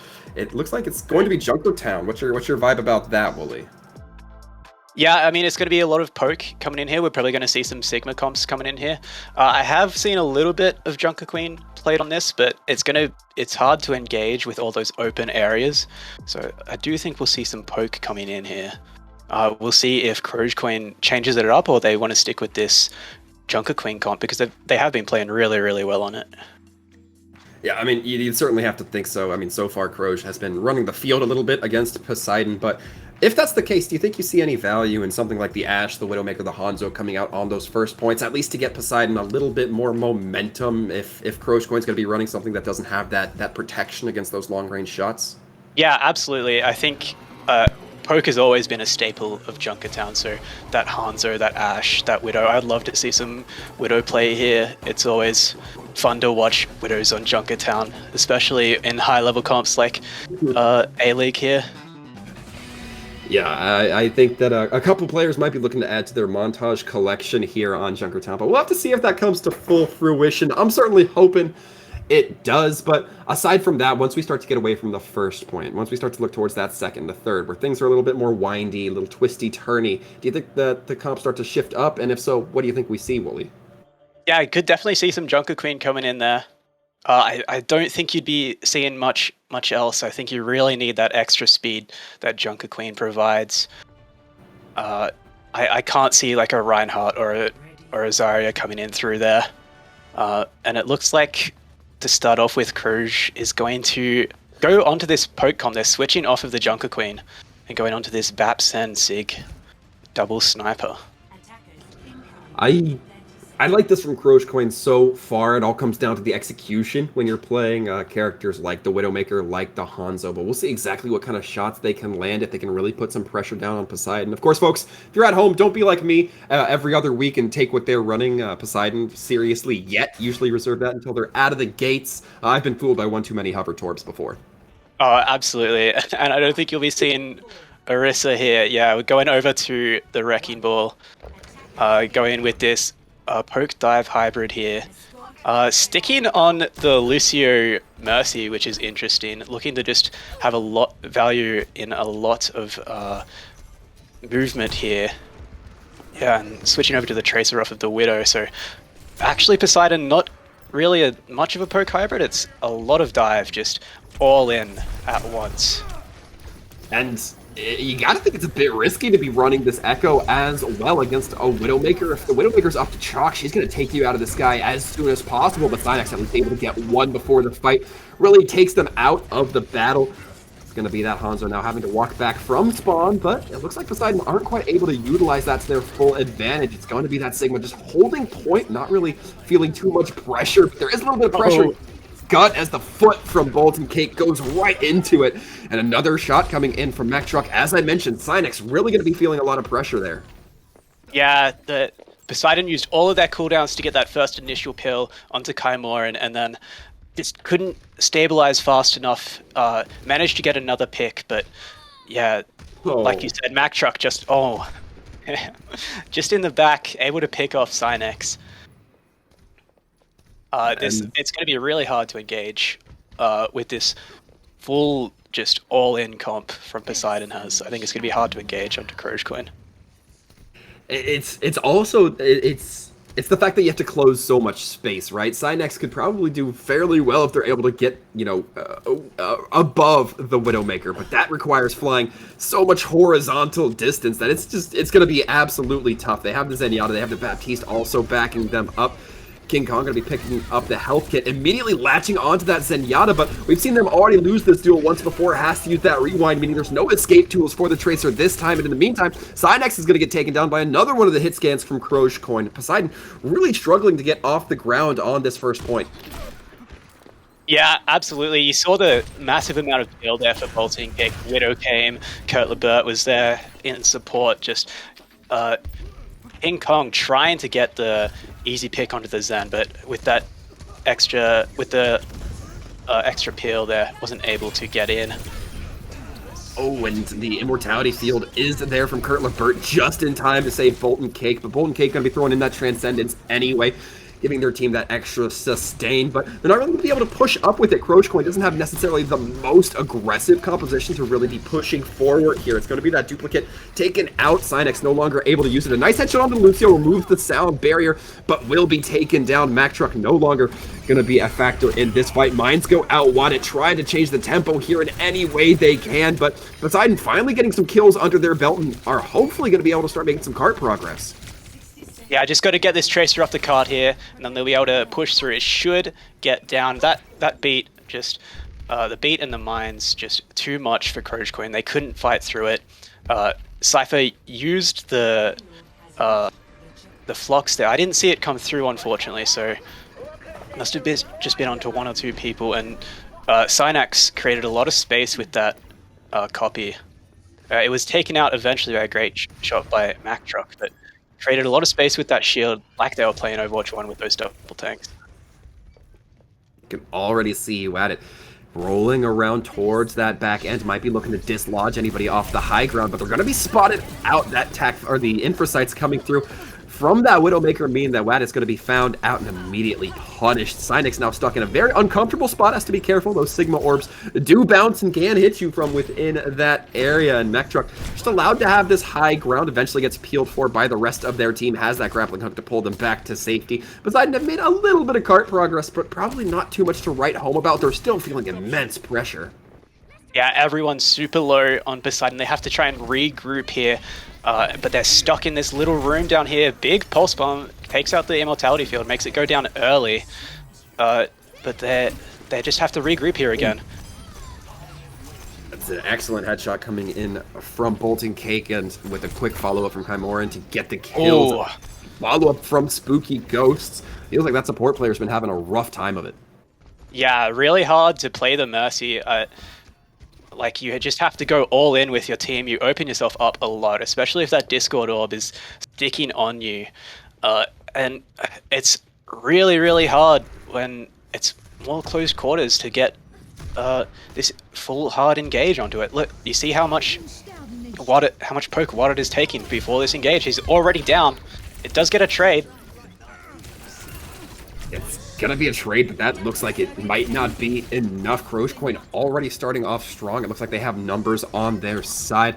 It's gonna be a long walk back for both of these teams, so can't quite necessarily play that too much into factor, but Coin are gonna be feeling comfortable enough. It's going to be Cypher continuing to peel for Bolton Cake, who just tries to throw out a few more orbs. Yeah, I just wanted to take that forward position a little bit there. Early start with the mines, but countered there by the trance. Everyone's able to get out safely. Oh, not Riptide. Riptide going to be buried on that spot instead. And this Mercy perhaps flying a bit too far out, trying to keep Wadded alive. Spooky Ghosts does not want to get dropped here again. Poseidon are investing ultimates that they can't really capitalize off of here, Wooly. Yeah, they're just countered at every corner here, like by the Flux, by the trance there. The Courage Coin, oh, nice pick. And that's the benefit you get from the Mercy, is those massive damage boosts, but want to go down early. Yeah, talking about those massive damage boosts, how about opening the garage door? That amplification matrix is going to be coming out. King Kong trying to duel this Tracer, eventually has to make the backup as that Sigma is going to try to provide some relief. Takes a Helix rocket, barely clinging to life with about probably 15 HP. King Kong going to be stepping back and eventually stepping into the bullet of Mack Truck, but this card's not really moving. No, well, Waddet's just got the touch in there, and now Riptide's got the touch in. Oh, big rock from Cypher. Yeah, Riptide not going to be long, trying to head towards Waddet, trying to play with their Wrecking Ball, but Cypher looking too strong right now. Waddet has to try to continue to burn this over time, and now it's going to be all onto the Tracer, but the Tac Visor means that anybody who even tries to touch is going to get torched down. Mack Truck playing from the high ground. Round one's complete, and we did not see it past that second point. No, we saw Courage Queen look really, really strong. They really only lost big ult fights that Poseidon came out with that beat, with those mines, and they did get a fair bit of progress on the second point. But I think Courage Queen just looks a lot stronger here. I really got to question the double main support comp again. It's really hard because you just have to go all in with everyone onto a single target, and the peel that Bolton Cake and Kurt Lebert have been having for each other has just been, the sustain is too much. It's really hard to get this full dive comp going. Yeah, I mean, you talk about the peel that the supports are doing for each other, and if you manage to catch the supports where they're not peeling, then guess what? You're going to eat that rock by Cypher. We saw it happen again and again. It felt like Waddet was just eating like 20 times more rocks than the normal Wrecking Ball main. It was just amazing. Yeah, Cypher is just playing with his supports there, making sure if they're not protecting each other, he's got their back. And yeah, like, Waddet seemed to be half health on all of his engagements, just taking that Discord, taking that rock. It's really hard for him to stay in and keep that sustain going, which just makes it harder for Poseidon to keep going. And we see a Bastion from Courage Queen. I'm not sure it's going to stick. Oh. It's the hover. It's the hover that we talked about. Yeah.